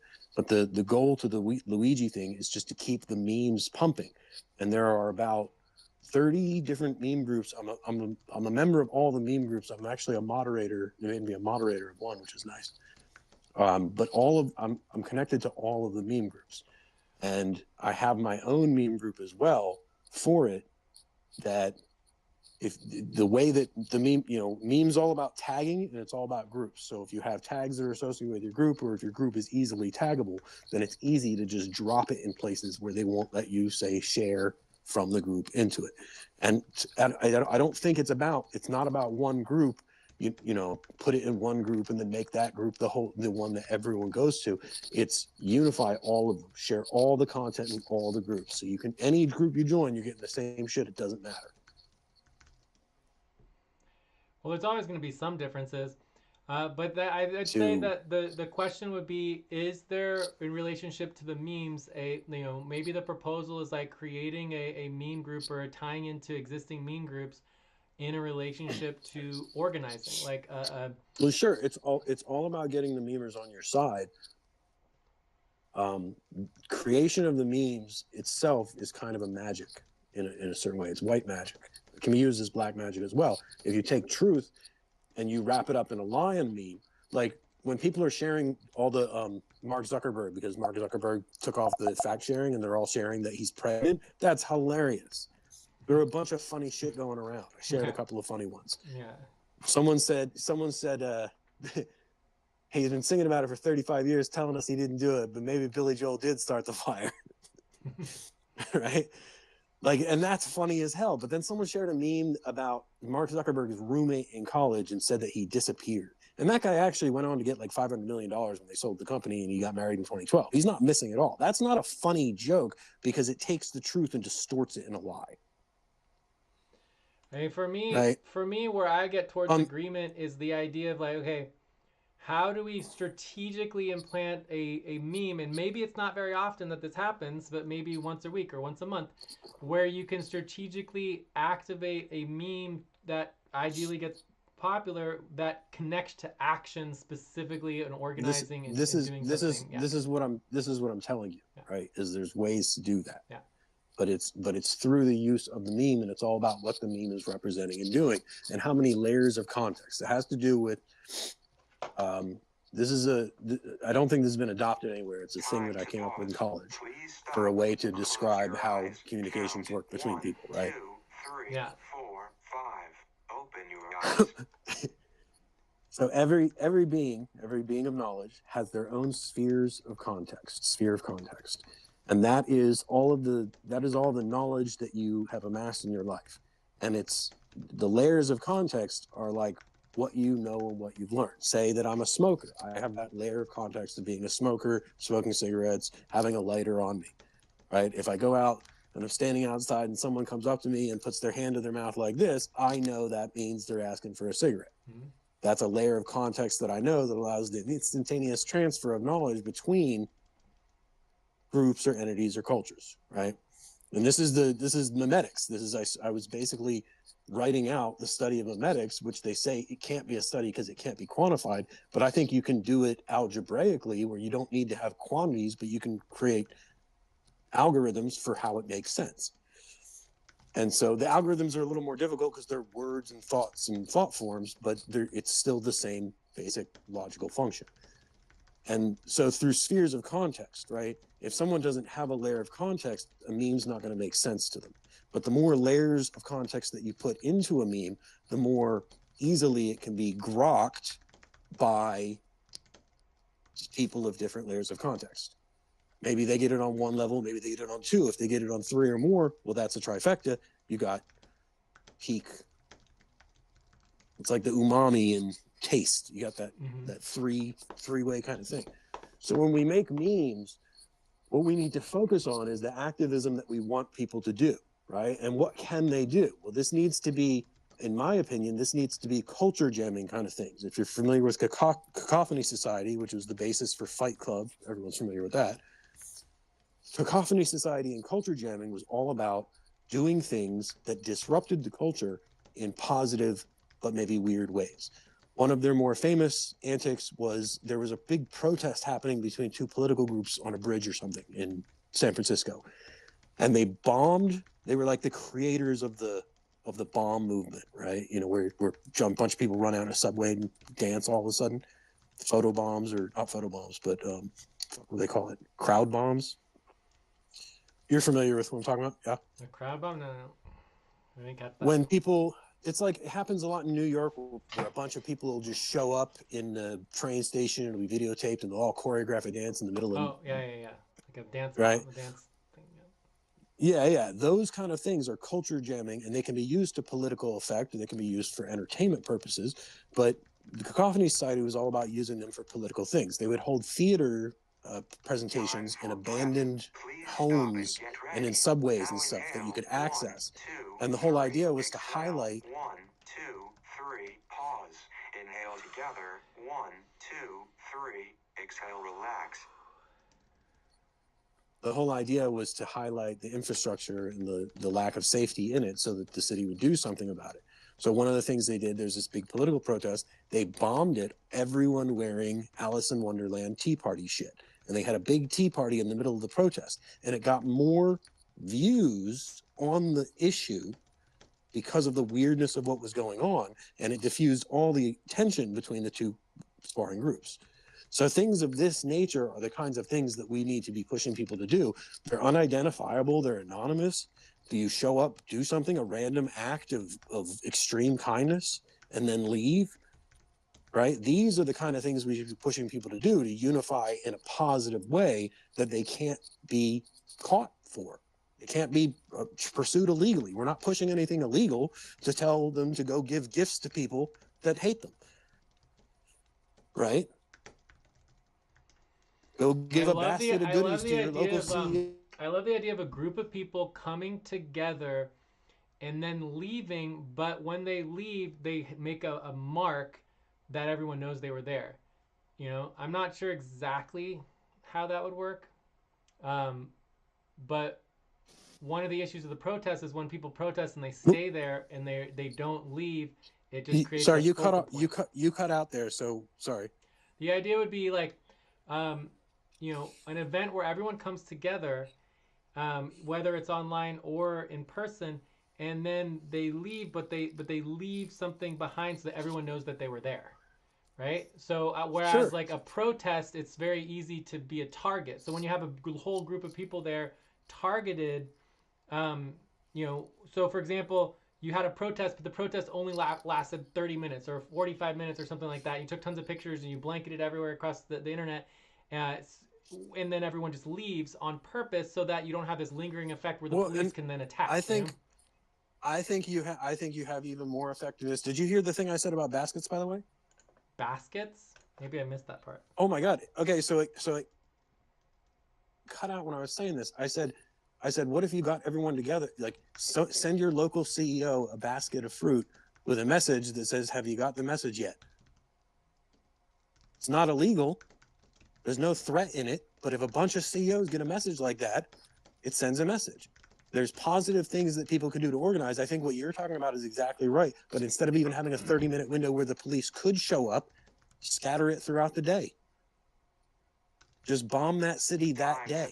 One of the things I wanted to do. Close your eyes. Count 1, 2, 3, 4, 5. Open your eyes. I love the idea of a message to all the CEOs. Yeah. I love it. And the idea of like, you know, getting consensus or getting agreement on what the message says, whether it says just like, did you get the message or did you get the memo or whatever. Well, and I think the more generally direct the message is, so that people can put their own spins on it, the better.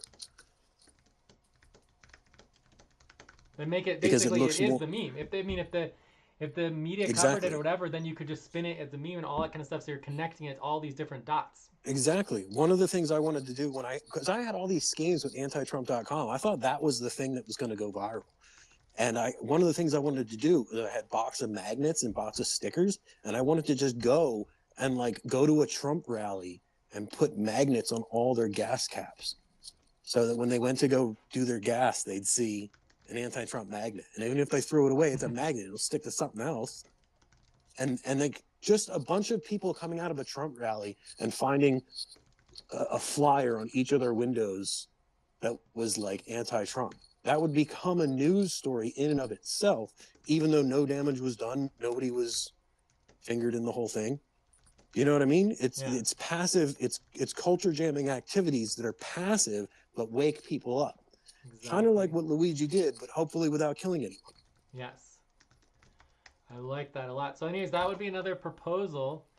So, and that obviously is Luigi. So I guess the main question here is, do we focus on organizing in Luigi, or do we just like set up a framework for unity and the broader movement picture, and or just do the people, right? And just focus on the people organizing and the general strike. For me, I'm doing that on the level of the People's Forum. So for me, the People's Forum building 50% majority is like the bigger picture. And then you have the branches like the Luigi movement, and you have the old movements too. And then basically you're trying to connect everything together. But the question is, I think we're doing both. We're both organizing at the Luigi level, and yes, there's another level of the people and the unity and the bigger picture.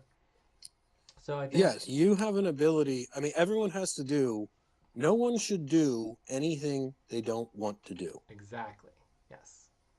everyone should contribute what they feel like in the time they have, and like you and me, I'm all go for this. I gave up my life. I mean, I gave up my life before that. That's kind of how I found this. But like, this is the only thing that there is that's important anymore. Is putting this together, because the world needs someone to do this. What we're approaching is a big collapse in a lot of ways. The old systems are going to collapse, and if we don't have something new to replace it, then something else is going to take over. So we have to create the best system possible, and that's what we're doing. You and I and the other people that are involved, that they've all come because they're all important in this. We're like the nucleus of this cosmic egg that we're in, and that no one's more important than anyone else, because 100% synthesis is the goal. But some of us have awakened earlier to the truths of the universe and have been given talents and abilities to put this together, and we have to go with what we have. It's a complete volunteer network. We have to go with what we have and put together what we have. So we have to work in on both fronts to put this together, between what I've developed with the Utopia Project and what the Urantia book you've got together. I've got people I've met along my journey that have given me certain things. One girl wrote a big guide. It was like an alphabet of humanitarian aid, and it was really good. I got a couple of pictures of it, but she's homeless, so I don't know if, I think I might have the only copy of that to go forward with. But we synthesize all this together, and then in addition to that, we influence the memesters to carry on. They're going to do what they do. We can't tell them. It's really difficult to tell a memer what to do, because they all have their own ideas. So we have to let them come to it on their own. But in the creation, I can create memes, pretty basic ones on my phone. I don't have the computer set up I used to. But other people can create memes. We can develop ideas. If we can get people who are on board with creating memes within a narrative that we're working with, then there are certain things that we could influence them to do in terms of crowd bombing situations, things of that nature, public display of activism, but also sharing ideas within memes to link certain Bible verses to get the Bible crowd on with Luigi's side. You take any demographic that you want to approach, and you develop a meme to get past their defenses and find something they agree with, that they can find compassion and connection with that idea.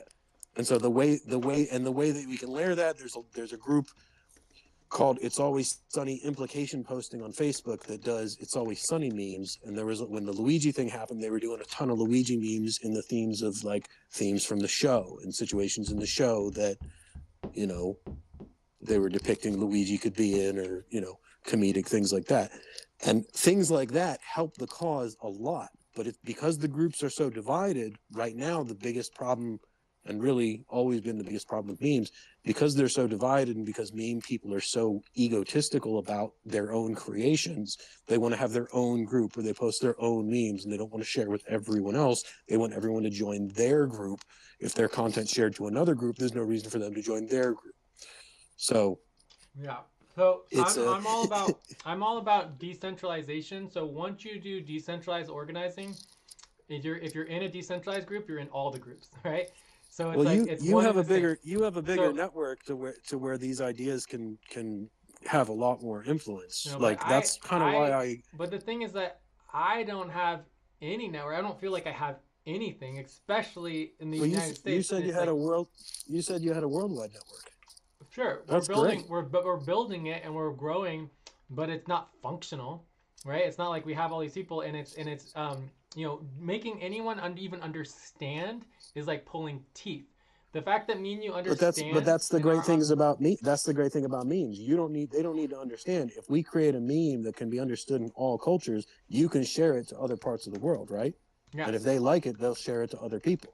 It doesn't have to be a "can you do this?" It's a "check this out." Yeah, but as far as like what I have and what I'm working on, I mean, you should basically implicate that it's very little because I work my ass off, but I don't necessarily get a lot of out of it. But I think that the potential is all there, and you have a great idea with this meme thing, right? Because we can grow very quickly. I have complete faith that the network you have is more robust than you think. Oh, absolutely. And also will grow now that things are moving forward and we've connected. Absolutely.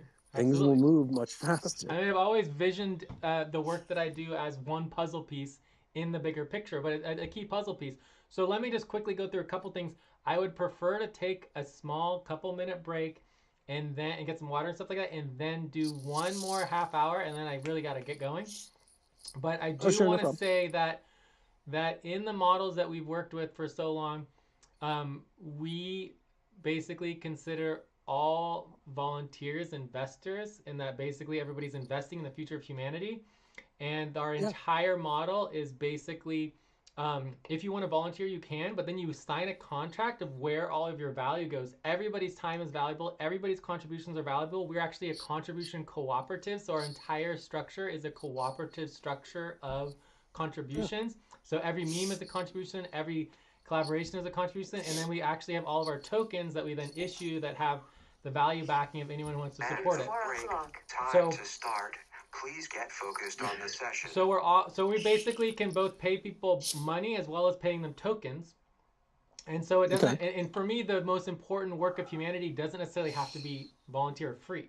And we need to get people on the side of being excited. It's the smartest people in the world, get them excited about making this their, in essence, the future, right? You know, if we're building the new infrastructure, we're getting people excited about something that could actually become careers, become, no one's going to be making ungodly money. We want to get rid of billionaires, right? But the idea is to create an infrastructure that people can actually take care of themselves and their families and their communities, right? Yeah. So in the context of one of the proposals, and as you learn more about what I do, it's all about real time. It's all about instantaneous collaborations and connecting in real time. And through the synchronicity of real time, you build power. When everything's asynchronous and all over the place, the power is jumbled and disconnected. But when you synchronize in consciousness, you are creating power. And so one of the proposals I would put out there is the idea, this comes directly from what you're saying, is a position within a real-time meeting. So if you're going to meet for an hour and a half, you have someone, literally, you can pay them or give them tokens or whatever, to sit there and make memes in real time. So we have note takers, people who are going to be documenting and summarizing the meetings and then sending out in real time. This is exactly everything going out. But then you can have a memer. So you have a meme person who's literally taking the notes, synthesizing things in real time, building memes out of these ridiculous, organizing sessions. And who knows what that could even evolve from. So you fuzzed out there, but it paused, like there was a glitch. But this is exactly what I did with the meme team. We would get on Zoom. Before Zoom was popular, we were using it. And really, you can do it with Discord now. But we were getting on video chats where people would share their screen on Photoshop as they were making memes and answer questions to other people about what they were doing in real time. People would come and work as they would get off work and hop on the channel. And the channel is 24/7. People will always be active in it. It was like the greatest week of my life. I've been trying to get people on board with that for years. People are so anti-technology. They don't know how to use Discord. They don't want to jump on a video chat. But I envisioned having whole movie nights and fucking hanging out with people on this shit. I had a whole setup for it. I get exactly what you're saying. Yeah. So we do our movie nights and the whole hangout thing and all the other stuff in relationship to synchronization with the planetary cycles. And we also have galactic cycles that actually have a whole galactic calendar. Everything we do is lunar based, so it's all synchronized with the lunar solar calendar and Selene, which is our time to pause. Please stop. Close your eyes. Count 1, 2, 3, 4, 5. Open your eyes. So I always like to mention that there's billions upon trillions of moons in the entire universe, and we have one Selene, and the Selene is our moon. I don't know why no one seems to think of Selene, but so key. So the Selene calendar is the primary calendar that I worked on that we follow in relationship to all of our systems of finances, communications, full moons, new moons. So synchronizing with the planetary cycles is the foundation of the biggest one coming up is series. No one's working on it. No one's like organizing anything particular. But once we start getting those synchronicities with the planets, and the big ones are Jupiter and Saturn. Those happen like every 6 to 12 years. So they're very rare. Mm-hmm. But that is like the key to all of the synchronicity is synchronizing into the planetary cycles and the galactic cycles, and that's where all the value is. So in our network equity model, if you show up 1 hour at the synchronicity event, you get a value of it. For example, the Saturn session, 1 hour of the Saturn sessions would be equivalent to 5,000 hours of normal time, because you're synchronizing in a moment of connection, and we need to have the incentive to unite and connect everyone together simultaneously. And the fact that if you miss that session, you're missing out on 5,000 whatever they're going to be for the tokens. It's just like so it's all about synchronicity, all about connecting people together. But yes, I love this idea of the meme position and just like making it real time, and just but also making it like putting a meme position into a boring meeting. I think is just an oxymoron, and it's kind of interesting. I like it. So there's a group on Facebook. If you're on Facebook, there's a group I made called Meme-nonymous that I saved all of the memes that a small portion of the team had created, and they're all organized in different folders, which I think is the ideal way to organize memes like that, so that people can just go to that page and download a meme so they can share it somewhere else. I actually use that page all the time for memes that I want. I just go and search for it and find the meme I want, download it, and share it in whatever group that I'm using. And they're created, you can create them in different ways. You can create memes that are responses for people, canned responses that you use over and over. You can create memes that are for topics that occur, or arguments that occur frequently. I was using my Luigi memes that I created. They're in, my group is called Pew Pew Ouija's Dank Meme Stash, which is just labeled after the Dank Meme Stashes of the original, but it's Pew Pew like guns, P-E-W, and Pew Pew Ouija. So, stop and get ready. Now inhale, 1, 2, 3, exhale, 1, 2, 3, pause. Inhale together, 1, 2, 3, exhale, relax. So, I made memes with quotes from his manifesto, his actual manifesto, that said, "I don't want to be a martyr," over a picture of his face, and I'd share it in different groups, things like that. And I've made some memes of my own on that, but I was more robust the week it happened, of course, but that's sort of how those things go. But yeah, there's different layers and stuff you can put in memes and different reasons for them. If you want to instill action, then a good way to do that. One guy, I don't necessarily approve it. He made up a story about a CEO, people shitting in his Lamborghini, and it went viral. It was funny, but that kind of untruth, I think, it hurts over the overall narrative, because if we're willing to engage in truth and they see that on one level, then it creates doubt and suspicion on the other level. But so having memes that are like, Luigi would do this, this, Luigi would do it. That inspires people to then do it themselves, right? Because people want to do what Luigi did, but no one wants to kill anyone and get arrested. So imparting, that's just an idea I had, is imparting something like that, where projecting it as if Luigi would do it, but having it be a call to action for people to actually go do something. So encoding the. Keep going. Sorry. Go ahead. I had a question. I was just say. No, you can finish. You can finish. It's fine. I was just gonna say, encoding that stuff within memes as like suggestive ideas, so that people think it's their own idea, is much more powerful than something that's just like, protest this day, and has a kind of meme quality behind it. Yeah, people can obviously I sense didn't make the any of that. I genuineness. just pasting other people's. But this is my question: are memes art? Well, what is art? Art is like anything and everything. See, when we get down to this question, there's this whole big conversation that's been happening for years on the circles where people are actually doing AI art. But there's this big anti-AI art movement that says AI art isn't art. And when we really think about it, where do we get our ideas from? Our ideas come from the unified consciousness. All art that we create, all things that we imagine, are either depictions of things that exist in the world which were created by the creator, or they're things that are in our mind which were placed there by the creator. So when someone comes out and makes art, beautiful art, and says, "Close your eyes. Count 1, 2, 3, 4, 5. Open your eyes." when someone comes out and says, this is beautiful art I've created and it's mine and it's my copyright, they're really stealing from God. In the end, the AI doesn't do that. The AI is just giving us what we asked for. And really, when you do AI art creation, it's not as simple as a prompt. You can just put that in, but you can also play with it and get different thought forms and get different ideas and depictions out of it. That's really very interesting when you play with it. But ultimately, all of these things are coming from the same source. So when we talk about art, our ideas of art are kind of archaic and infantile to begin with. Copyright. I had early on when ChatGPT, people say ChatGPT can't tell jokes. Early on, I played with it before they started putting all the restrictions on it.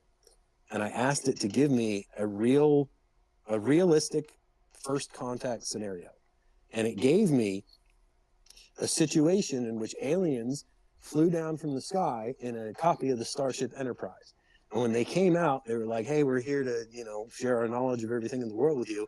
And the first question they get asked is, do you have permission to use the image of the USS Enterprise? And the aliens are like, what? And they're like, well, on our world, that's copyright infringement. And if you do that, you have to ask for permission to use the image. And like, we just use this image because it's your TV show, and we thought this would be the most, appealing thing for you to understand our goals and our nature. And they're like, well, if you don't ask for permission, you can't use it. And they're like, hold on, we have an emergency contact inside the plane. And they rush inside their spaceship and take off. And in space, one alien turns to the other one and says, man, what is all that shit about copyright infringement? He's like, I don't know, we dodged a bullet there. Let's never speak of this again. Jeez, so silly. So our ideas of copyright and ownership and like what is art. What was your original question? Is what art? I'll explain a little bit more, but it's like for me, it's not about copyright and infringement. It's like what you were saying before, where it's just all about value. When you are a co-creator in our consciousness and you're giving out ideas and then you block them into the blockchain, right? We'll be able to block words and texts and ideas into blockchain as well as art and visions and pictures. There's no point and then it's just the value. Sharing. It's just sharing the value. So if an image generates value, you just get value automatically pushed back to you. And an idea can only gain value by being shared. Exactly. Yeah. So in that sharing, technically speaking, there's value in the idea itself, plus there's value in the sharing of the idea. So everybody shares the value. Well, the idea may be more desirable to share, or more easily shareable, or easily understood, and thus easily shared. So the question in relationship to the organizing is the idea, like, I want to create basically automatically going to create an art branch, right? So we need an art branch of the movement. We want to collect all the different art in relationship to, for example, Luigi, right? So then for the question is would you categorize the memes with that as well? Because it seems to me like a meme has two goals. One is you're using art, but really you're using, like you're talking about, it's all about the three layers. You're connecting to people to share a message and to get people potentially to take action. So in some ways, memes almost are a separate category than just normal. Well, so what is the idea of what is a meme itself, right? Because a piece of art can be a meme in itself. You can share a still from a TV show that doesn't have any dialogue attached.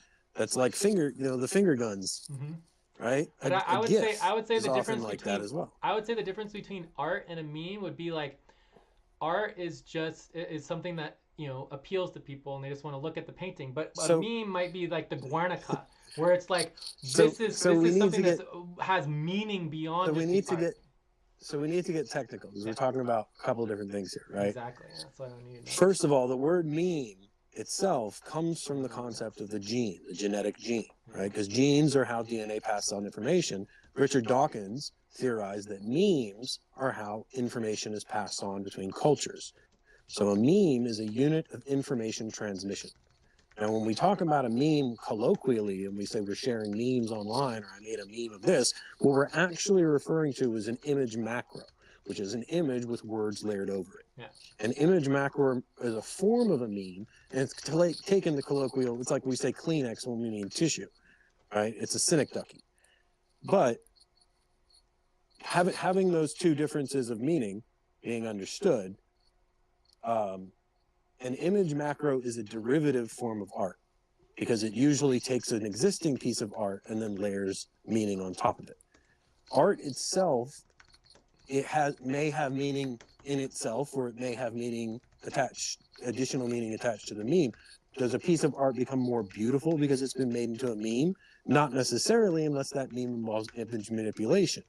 What I envisioned myself was a form of currency that was created out of the art people created. Because when you create a piece of art, it would be immediately entered on the blockchain, and that then when you traded it or gave it to people would have value as a currency. And I envisioned this idea, it's from the idea of artist trading cards, which is this 2,500-year-old thing out of China of little tiny playing card sized pieces of art that you create.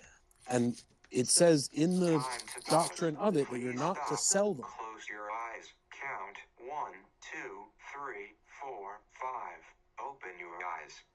Not to sell them? You're not to sell them, you're only to trade them for other cards or gift them away. Right? And so this is my idea of currency. And if this was created, what you'd need, I envisioned for this, what you'd need is a program that could take a piece of art, that would digitized piece of art, and based on the dimensions and the pixels, it would encode it into an algorithm in the blockchain. And whenever another piece of art was uploaded, it would have to cross-check it, like it does in synthetic aperture radar analysis. It would have to cross-check the two pictures to see how derivative of any piece of art in the system, the new piece of art that was being minted was.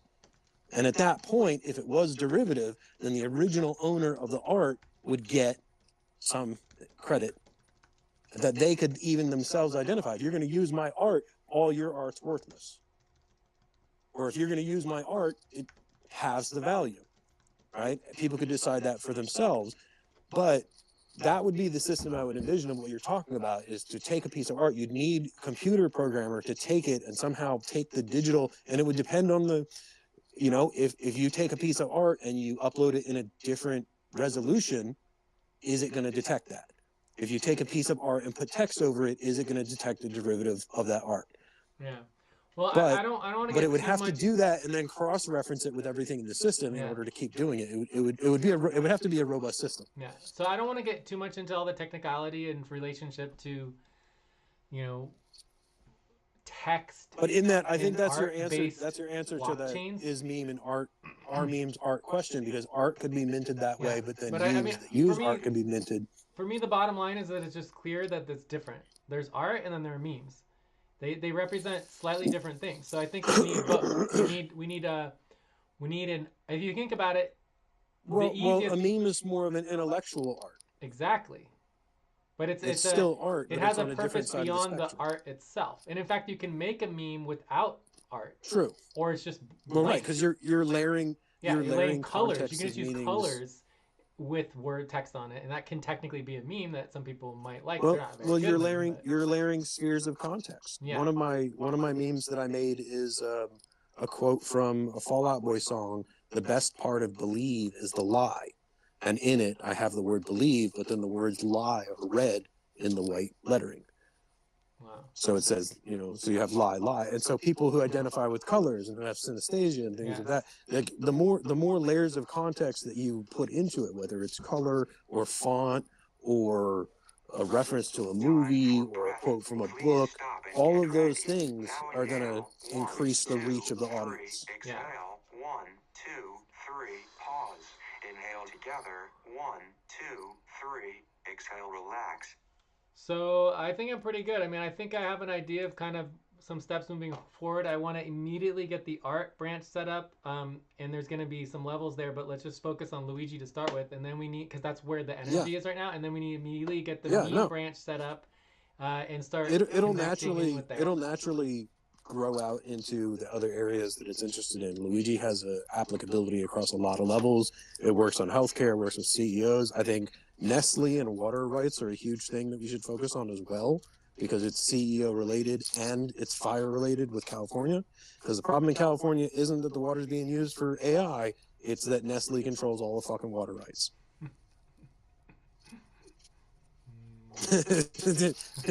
We wouldn't have water being shut off in fire hydrants if Nestle didn't fucking control it under lock and key.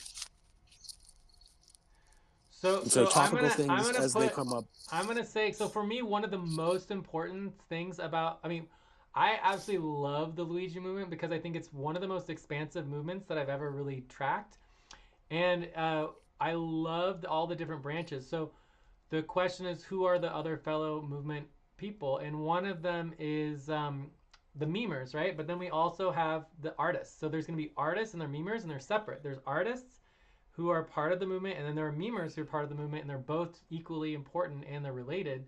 But I just I love it. Yeah. They naturally work together from what I've seen in meme groups. If you have a meme group where it gets big enough where people will come in and they'll share they'll share a picture and someone will meme it. And once you have that collaborative kind of thing going on, and it's a large part of that is the admins, which is why controlling the groups, or at least having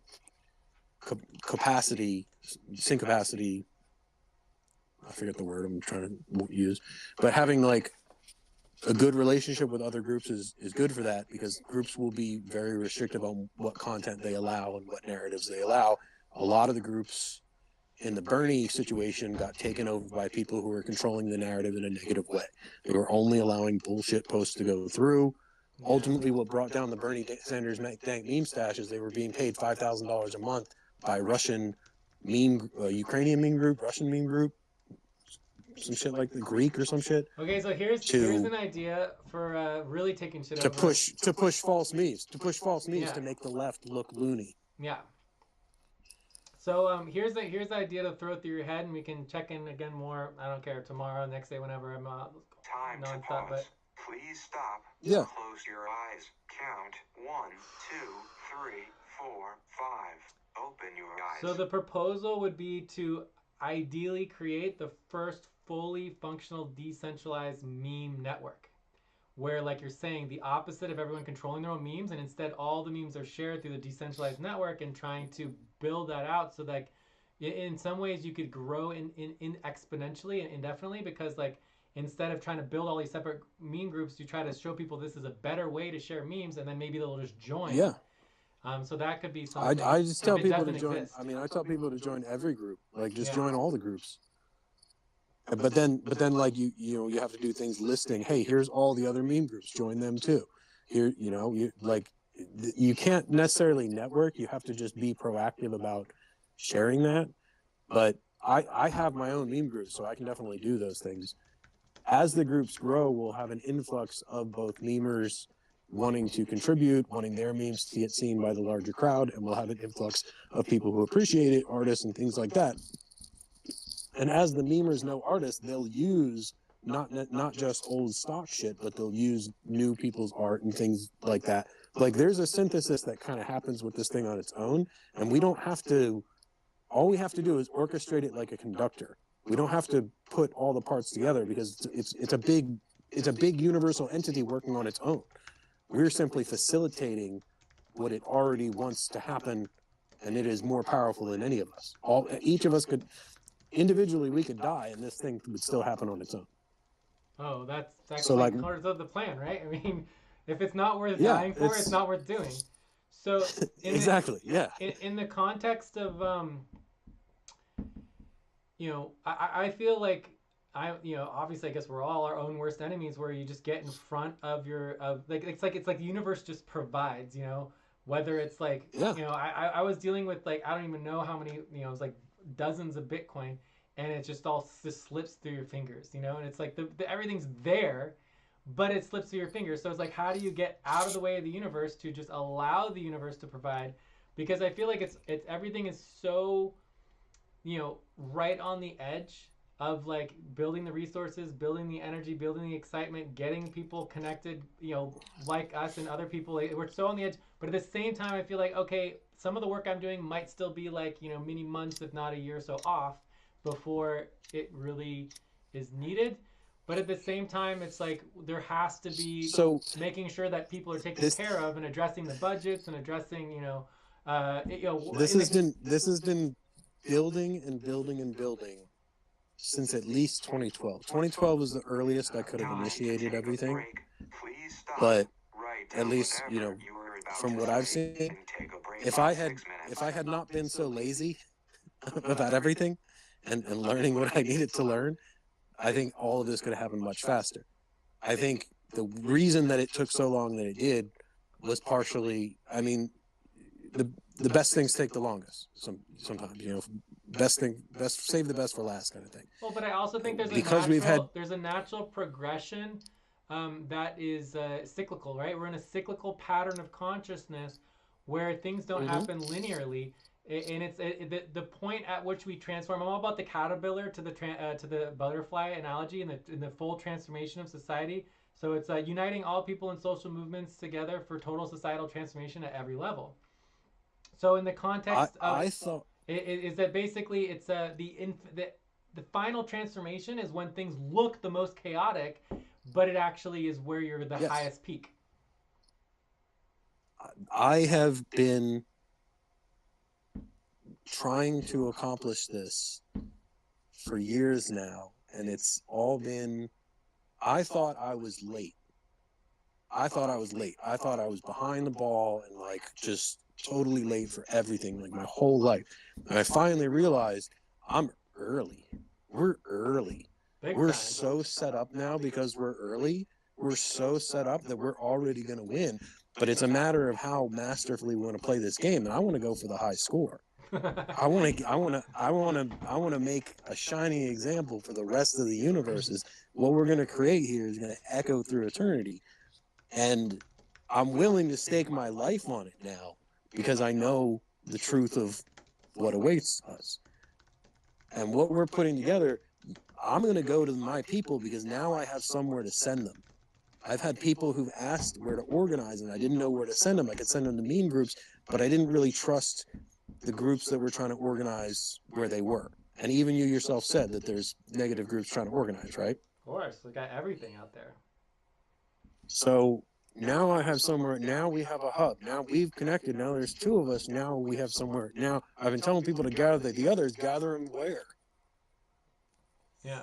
And I have my nets. I have my rabbit holes that I've put out. And I've got my 80,000 people on TikTok that have seen my videos and 5,000 likes and a bunch of followers. Like, the message is getting out there and it's growing and it's resonating with people. So we're collecting people, but now we have a place to functionally organize them. Yeah. So now it's about reaching out to those networks, reaching out to your networks and activating them and having them reach out and start sending their people and having everyone group together. And we can do it on the basis of like the Free Luigi movement, or maybe we rename it into like Justice for Luigi or some idea that takes it past what he was trying to accomplish. I think I'm just going straight for Luigi. Just keep it in simple. his manifesto there's probably some key phrases that we could pull out of there to really resonate with people about the change that he intended people to make in the world, because we need to change the world. This is a change the world thing. I get not that just from a change couple America. people like, oh, I'm not in the United States, so I don't want to step on your toes. I'm like, no. Like, it is very clear that Luigi, this is a global change at the highest level.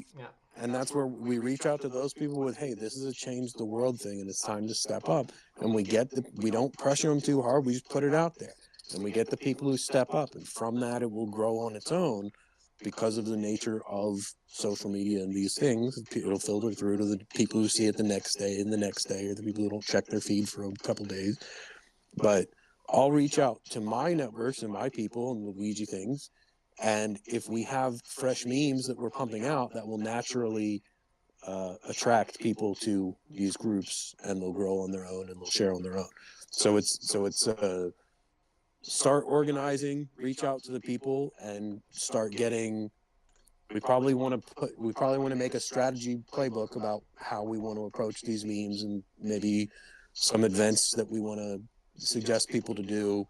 And then we'll have to do research through his manuscript and through other things, manifesto, whatever.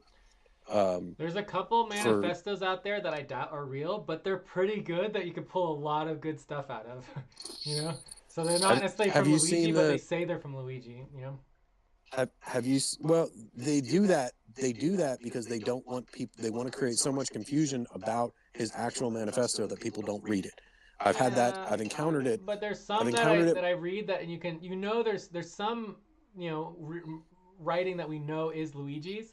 But then there's other writing that I read both of them. I'm like, this is not exactly, it's better than Luigi writes, but it's not exactly Luigi's style. The real manifesto is the one that was on his website.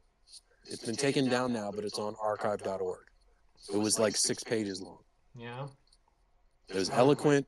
It said in it, I don't want to be a martyr, that you need to go and change society. That's the real. So if we get proof, that would be very helpful. But either way, that would be very good. But the thing is, we don't need proof. The proof is the truth of the words will resonate with people. That's what I've always said. If we have agreement, we can't prove that it's real, except for the fact that it appeared on the website hours after he was arrested.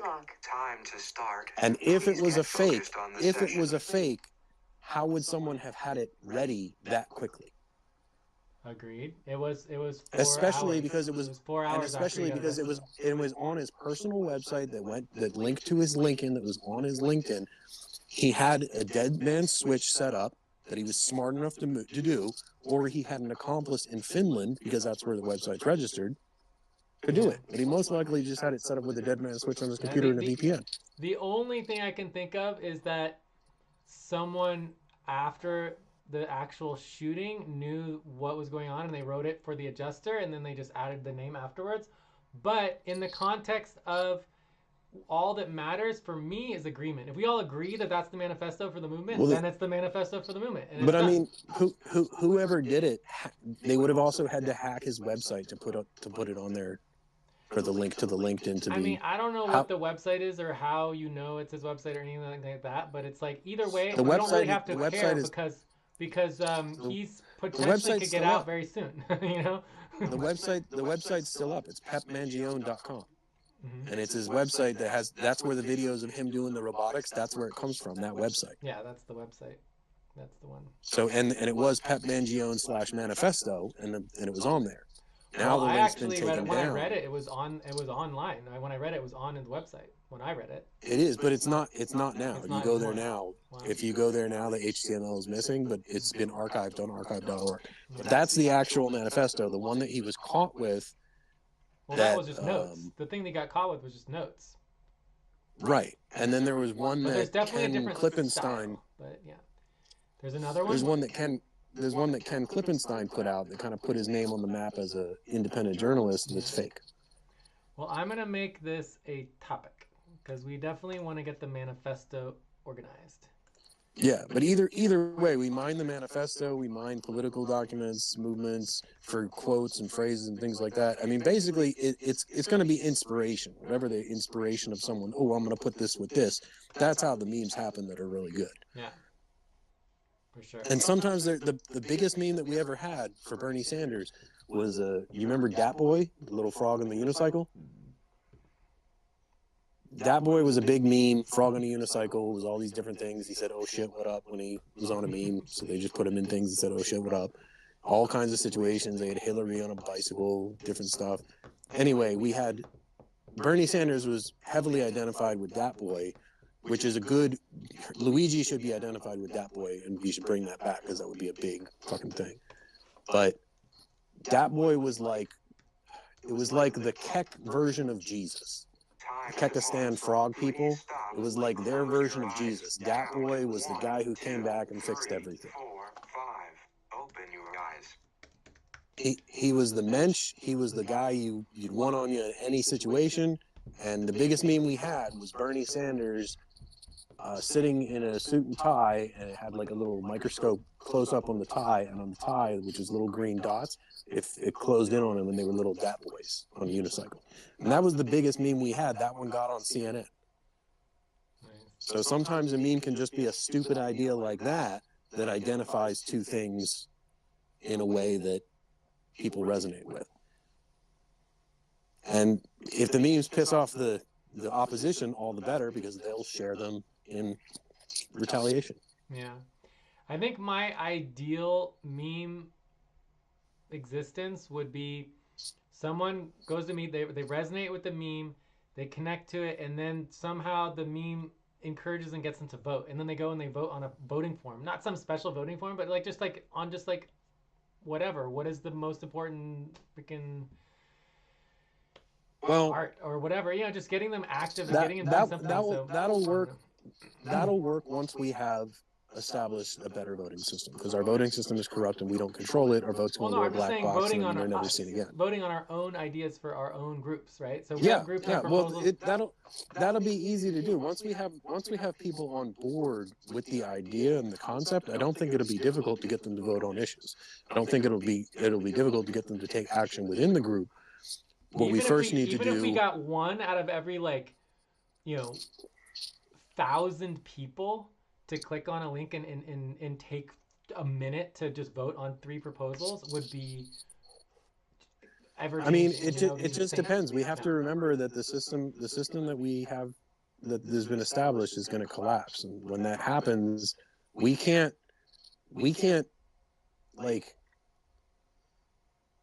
just go like Jenga, swap out the piece and hope the tower doesn't fall down. Like, we have to let their thing crumble, and in the meantime just build our thing as best as we can, so when it is presented to the world, it's as complete as it can be.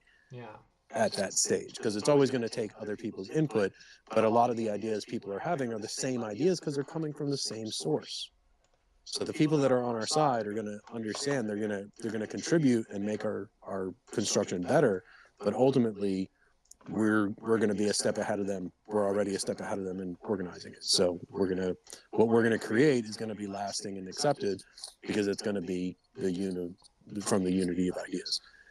But the focus I think we need to be primarily is on getting memes out and kind of spurring that up, because right now the meme scene is kind of dead on that. People are moving on. Dead on Luigi.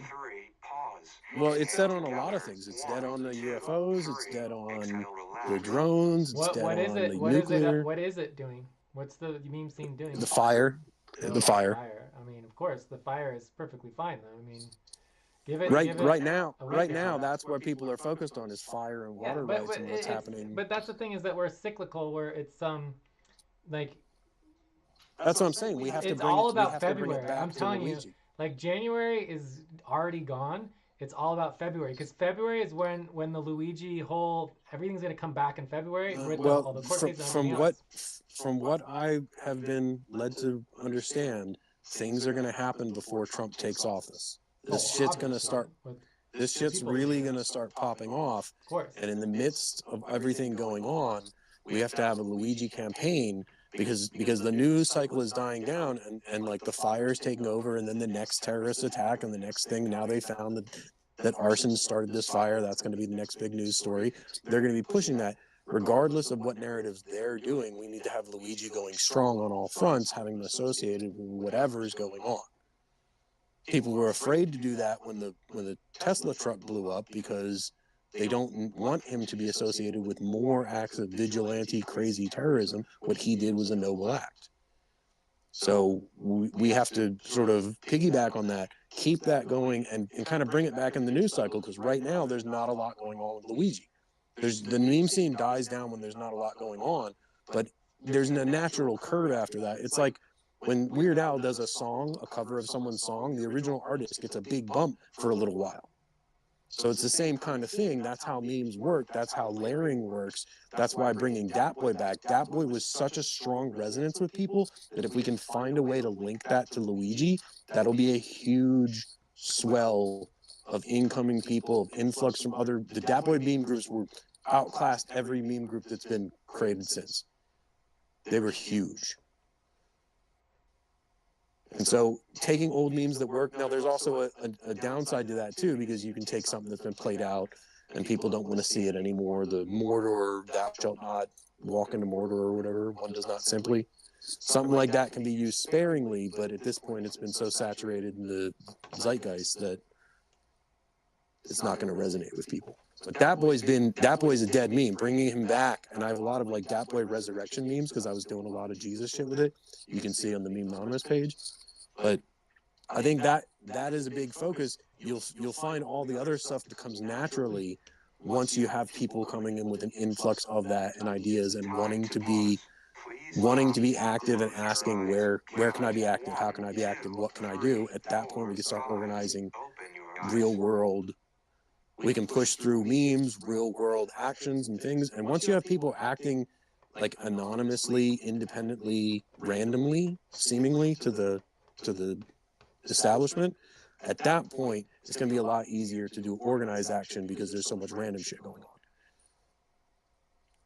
If you're familiar with Aqua Teen Hunger Force, someone caused a bunch of chaos in, maybe it was Chicago, by putting up Aqua Teen Hunger Force. They actually did it for a promo for the show, and they put up like Aqua Teen Hunger Force little LED things that they had made, and people called bomb squads and shit on them, and became a big news story. Like, we don't want to scare people, but I think we can do the bombing technique where you go to a parking lot and just put flyers under everyone's windshield for an event that's not real for Luigi. You know, having a group of people see that and react to it, even if it's not real, even if it's fake, will in itself call attention to the movement.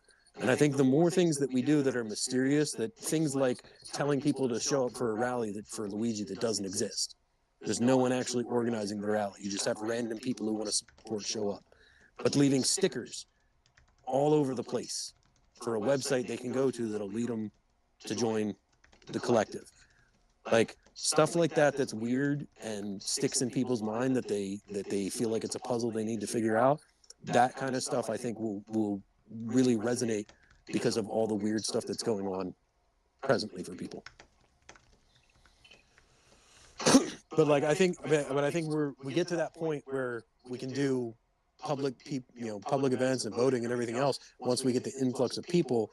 Right now we kind of need to focus on getting the message out there and making people understand it's still alive, what the next thing is Luigi, when he's being sentenced, like they pushed it to February, so now we have all this time that it's just dead in the water. And if we allow it to be dead in the water, when that February story hits, it's going to be buried in the news. Okay, I have one last question. Yeah. What's the probability that the trial is televised and that it is, is there anything we could do to make it televised? Because that trial being televised would be the most amazing possible thing. So what I wanted to do with the Bernie Sanders thing is I wanted to create a news network where people would show up with their phones and everyone would be reporting on it at once. Like a paparazzi reporting. Everyone's an on-scene reporter. If someone gets arrested, you got 15 other people there with cameras out doing it. Please stop, stand up, and stretch and move around for 30 seconds. It's kind of like my all of our sessions. If we have like 100 people and we have 10 groups of 10, every single group is live streaming. Every single group is simultaneously simulcasting, and even one group where you have 10 people, you can have 10 separate streams all happening, and that the full audio and video is completely decentralized from every location. Yep. Yeah. Both local and online. And if something like that, if people were to bomb his trial, I don't think they're going to let people in, but if people were to bomb his trial with cameras, like that would be a real world event that I think, they can't arrest people for just reporting. Everyone just needs to show up as a reporter. Get a press pass. They have time to get a press pass if they need it, if they want that extra layer of security. Yeah. They might be arrested even still, but once the police show up, get the fuck out of there. Don't put yourself in danger unless you got the balls to stand up to them. Typically, it's good to have 5 people for every one person who might end up in jail. in terms of really quickly my schedule, and then I need to get going. Typically, it's you're on the East Coast. Yes, I'm in It's Pennsylvania. 3:00 East Coast time, and then time's kind of irrelevant to me. So whenever you need me, I can be available. Well, yeah. Well, I'm just telling you, I basically am on a schedule. Oh yeah. Every day, 3:00 Eastern time, and then is English, and then every day at 6:00 is Spanish. And I don't do every single day on every single group. I mean, I try to alternate one day for training, one day for actually doing work, if that makes sense, because I'm always end up doing training for the different workers. But anyways, there's not a lot of us, only like maybe like 10 people, but it's a lot of the times even just trying to deal with the barriers of language and stuff, all very slow. So it's nice just like, connecting and busting out things just for in the US, So building a US group is super key. Typically it's hard because people are always so busy, and the fact that you are willing to stop all your things to focus on this is just, that's one thing we have in common, right? There are no other things. If I'm not doing this, I'm just reading. Just reading all the texts that exist. Like, so for me, I know you have to go real quick. I was in the military, and I got disability from the military, 30%. So it's 20%. They kicked it up. So I get some money from the government every month. But then I worked in insurance for 10 years. And when I was in insurance, I get residuals from all the policies that I wrote while I was in insurance. I ultimately left that because they were taking advantage of people and charging them way too much and not paying out, which is what insurance companies do. But I kind of didn't need to work. I don't need to work. I make enough money to pay my basic bills if I live meagerly. 1, 2, 3, 4, 5. Open your eyes.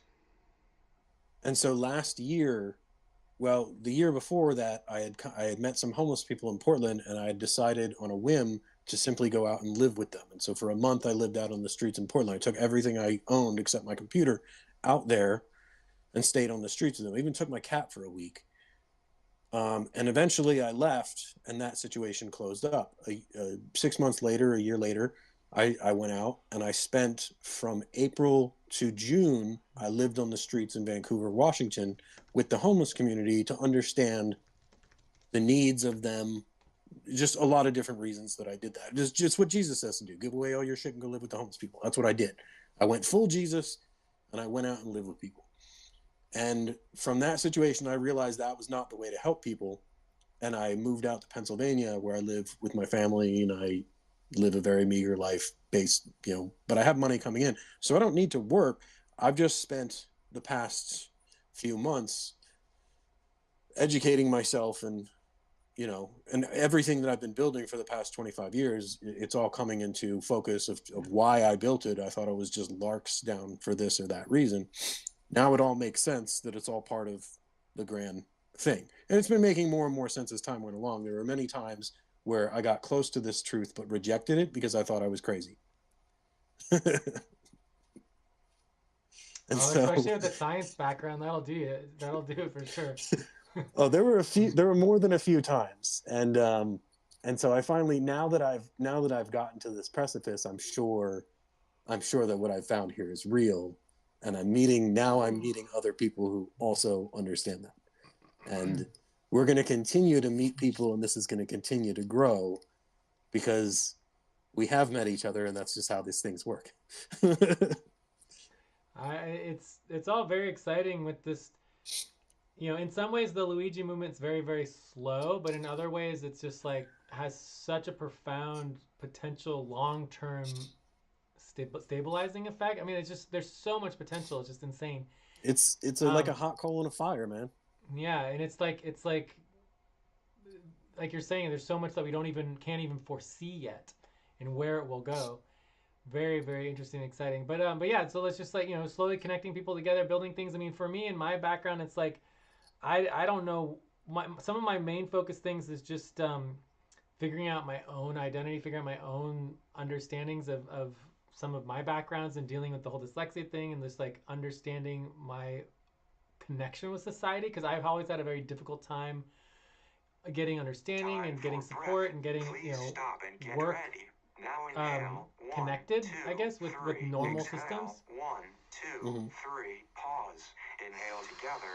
1, 2, 3, exhale, relax. And it's like, you know, I would define things as successful, but of course, in the society's perspective, like I would be a complete failure or whatever. But either way, it's like my biggest issue is setting up systems that don't support myself for whatever reason.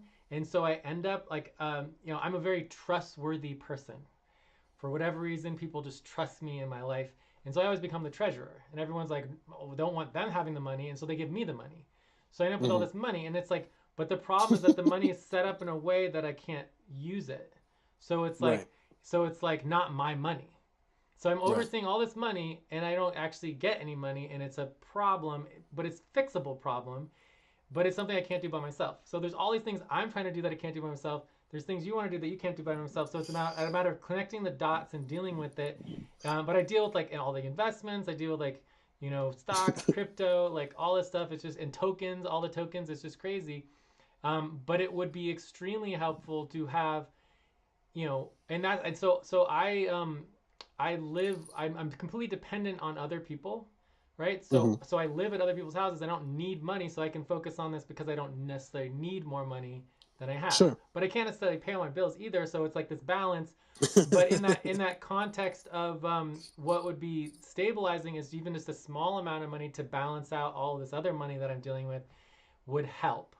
But either way, I trying to move this year. My New Year's resolution is like not training 7 days a week, because usually I do 7 days a week, but I've been doing 7 days a week for years and years and years, and trying to go to a 3 day per week model.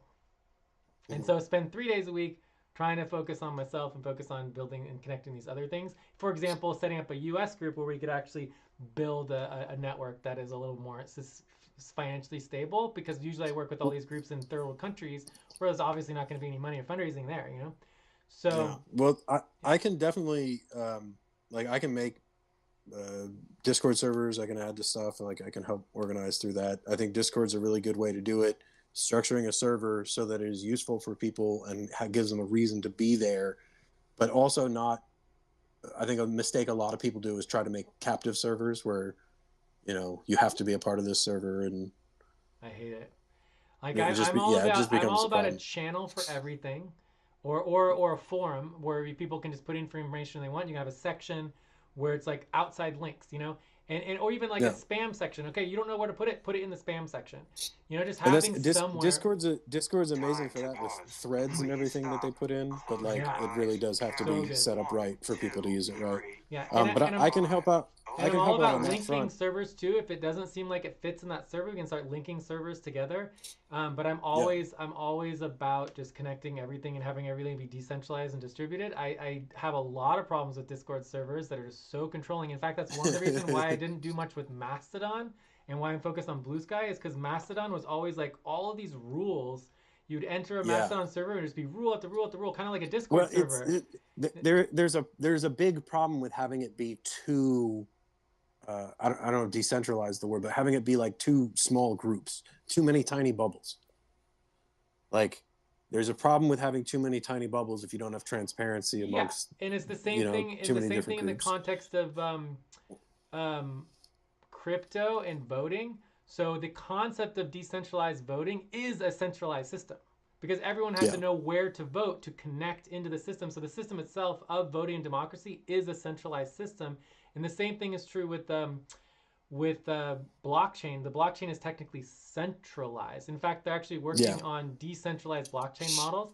So in the context of a communication network, and a decentralized communication network ideally would not be Blue Sky or anything. It would be connecting all of the different systems together so that they're simultaneously interacting. So for example, if you go to this server for the Luigi movement that I set up, every single message in it will automatically get posted to Blue Sky, and we can automatically post it to any other social I have media that. as well. I have a bot called Sapphire that does that in my comedy, because I did stand-up comedy for 10 years too. Wow. 12 years. Right. Yeah, there's videos and stuff on YouTube. That's a good skill to have for memes. Well, and I did it. I mean, I did it because when I was teaching, in the military, I was a nuclear intelligence specialist. I did my training, and then I went to South Korea and I did seismic maintenance on seismometers. And then I went to the National Air and Space Intelligence Center and I did synthetic aperture radar intelligence for them. And then I did honor guard for a little while. And then I did, I applied for a teaching position and I got to teach electronics and top secret material in the schoolhouse where I had been trained. And I was the youngest teacher that had ever been selected. But as part of my time in the military, my best friend in training, we went down to Mexico. I thought we were just going down to drink. He bought illegal OxyContin and sold it back in the dorms, and it created a drug ring. And in the end, I turned him in, and like him and 37 people got court-martialed and kicked out of the military. And I didn't talk about it for years because I didn't want any of these fuckers to find me. And so I didn't say anything about anything I had learned for years and years and years. And it wasn't until only a year or two ago that I decided, fuck it, and I was just going to come out and talk about everything that I had experienced, everything I went through in the military, everything I learned being part of the fucking group that did nuclear intelligence. And at this point, I mean, there's been a joke because I was part of the meme groups in 2015. There are groups of people who don't think that I exist. They think I'm a meme that someone else made up. There were memes going around, who the fuck is Ben Ortlip? And I piggybacked off of that and I used that to threaten people. Because there's been people who fucked with me and I fucked with them back so hard that they deleted their entire presence from the internet so I couldn't fuck with them anymore. And that's how you fuck with people. So like I've been called a meme supervillain before. Well, I don't totally understand the meme thing quite yet, but I know enough to respect it. It's mimetic warfare. It's warfare of ideas. You could almost think of it as an evolution in the context of another framework of communication, right? Where like you have the written word, you have the video, you've got, pictures, but then there's also the memes. So because you're basically describing it as a form of communication to communicate the connection of ideas. Well, what memes do, right? What a successful meme does is transfer information very efficiently. Yeah. And so when you have a meme that layers a movie people like with a quote people like with a topical event, and that resonates with people, they'll share it very quickly and very easily. And because it's easily grokkable, because you can just look at it and get it, that makes the transfer of this easier. Whereas if you write a good book, well, you got to spend 3 days to read it before you can share it. So there's a lag in how quickly that information can be absorbed and shared. Well, I have another question. A successful meme. Quick question. The short. So you have a 30-second, 1-minute video explaining something versus an instantaneous meme. You're basically saying that the meme is almost more efficient and better than a 30-second, 45-second video. Well, they're both memes. You just have to understand them in difference of resolution, right? And I speak of resolution not in the sense of not necessarily like picture resolution, but if you take picture resolution and you extrapolate it to the meaning of sound resolution, and then you extrapolate to the meaning of thought resolution, they're ideas that take longer to absorb, right? A proverb is a saying that has meaning that can be easily absorbed. You can take a proverb and say it in a very mangled way where the meaning is not apparent and it takes longer to understand. Bad philosophy does this all the time. Good philosophy takes longer. It's like high resolution ideas take longer to absorb. Low resolution ideas are quick to absorb, but ultimately their transfer of knowledge is not as great because it's low resolution. A good meme has high resolution content in a low resolution format. Okay, here's another question. Would you think that the corporations and the power structures have scientifically created an expert culture of psychologically manipulating the population, right? And in the context of a meme, you could almost look at it as the opposite, where we want to understand the science of transferring data in points of information in context to the masses, but in a way for good, in a way where you're empowering people, where people are in control of their own information, and not necessarily trying to get them to do something that they don't want to do, right? or that's not in their best interest. So I think that might be another way of looking at it in terms of. Well, and that's how the opposition uses memes to take truth and subvert it. And usually what this results in is that people thinking they know the truth, and therefore they never actually look at the source material of the truth. Yeah. So because they present the information in a way that people think they already know it, they don't need to go look for it. What we need to do is take the truth and impact that into the memes so that they don't have to go look at the source material. We're encoding the source material in the meme. Okay, so hopefully this is my last question. You can say whatever you want, and I gotta go.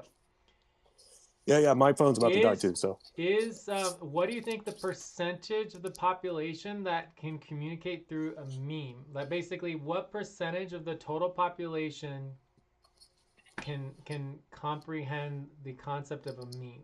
Is it it's pretty high? Anyone who can read can comprehend a meme. It depends on what language they speak, what language they understand. Some memes are universal because the concepts are universal regardless of the language. Some pieces of language are almost universal in that some English phrases everyone knows. So memes can be highly effective to almost everyone. It really just depends on the layers of context and how much they resonate with the audience. Yeah. So I want to do a table of like the comparison. I mean, as well as the content of the meme and what you're really pushing, true values will resonate more greatly than crass ideas with people, especially in memes. They have a bullshit detector for disingenuity. Cool. All right, so yeah, I want to do a table of comparing the percentage of people who will understand all the different platforms or different types of communications, like books versus videos versus shorts versus memes, because I think that it's actually could be the highest. Yeah, well, memes are just instantly understandable. Please get focused on the session. They're instantly understandable. They're easily shareable. Yeah. A book can be really great, but you got to take a long time to read it, and then you got to convince the other person to spend that much time reading it. A meme, there's no convincing. Yeah. It's automatic. Yeah. And so because of that, it resonates more. It resonates more coherently with the will of the universe, because things are being shared as the universe wants them to be shared. It's not a forced thing like advertising or marketing. You used a term that was like a packet. What was that term again? The meme packet? It's a unit of information. A meme is a unit of information. Cool. All right. It's the measure. Mm-hmm. Technically, it's the measure of the transfer of information between cultural groups, I believe. So it's intercultural, yeah, like that. All right, we're good. So let's my phone's about to die, but we're connected. So let me know when you want to talk again. Otherwise, hit me up a message. Like it's like leave a message. I'll respond when I can, and we'll work that way piecemeal as we go. Well, ideally, we would check in daily, but then at least once a week on the Discord server, and then obviously we'll be off and on. Oh, I'm going to be your constant companion for this. We got a lot of work to do. I do every day, so don't shy away from connecting. Well, good. I've been doing it on my own, man. Every day I'm like, I call people sometimes just to talk to them because I have someone to talk to and share this shit with. I had one friend who told me I shouldn't tell anyone about this stuff. Yes, I can get I'm people. excited. I can get people on the phone. Well, not a lot, but a couple friends who are way, way, way further and beyond. I mean, we talk about galactic stuff a lot. But anyways, I will talk to you very soon. And ideally, we would have 4 or 5 people at like a main session, and then maximum 3 people for a buddy team. Like it's once you get a buddy, 3 people. I'm down for whatever, man. Yeah, I'm down for whatever. Let's do what we can where we can with what we got. Awesome. All right. It's a pleasure to connect. And, I feel like we barely touched the surface, but at the same time, we went deep. It's nice to look in someone's eyes, but there's a world's worth of work to do. So exactly. Scratching the surface is good for the start. Exactly. All right, Jay. Take care. I'm Ben. We didn't do that part, but I'm Ben. Yeah, well, it's written right there. I read it the whole time, Ben. And you said a few times your name, Ben, blah blah blah. But and my name on Discord is J Ben Simon Peters. Okay. It's a character I made up years ago. Nice. Well, overall, this was a very cyclical meeting, not very organized or linear, but just as effective. But I feel normally I do very structured very Yeah, you'll organized. have to keep me instructed. Part of the reason I kind of gush so much is because you have all this recorded, and so it's like this is for posterity too. Once I say it, I don't have to necessarily say it again. Exactly. Yes. Definitely helpful. Documenting All right, man. Cool. stories, all that key. All right. Take care. Have a good evening and day. Yeah, you have a good night too. I'll talk to you soon. Bye. All right. Let's see if this worked. Okay. Come on.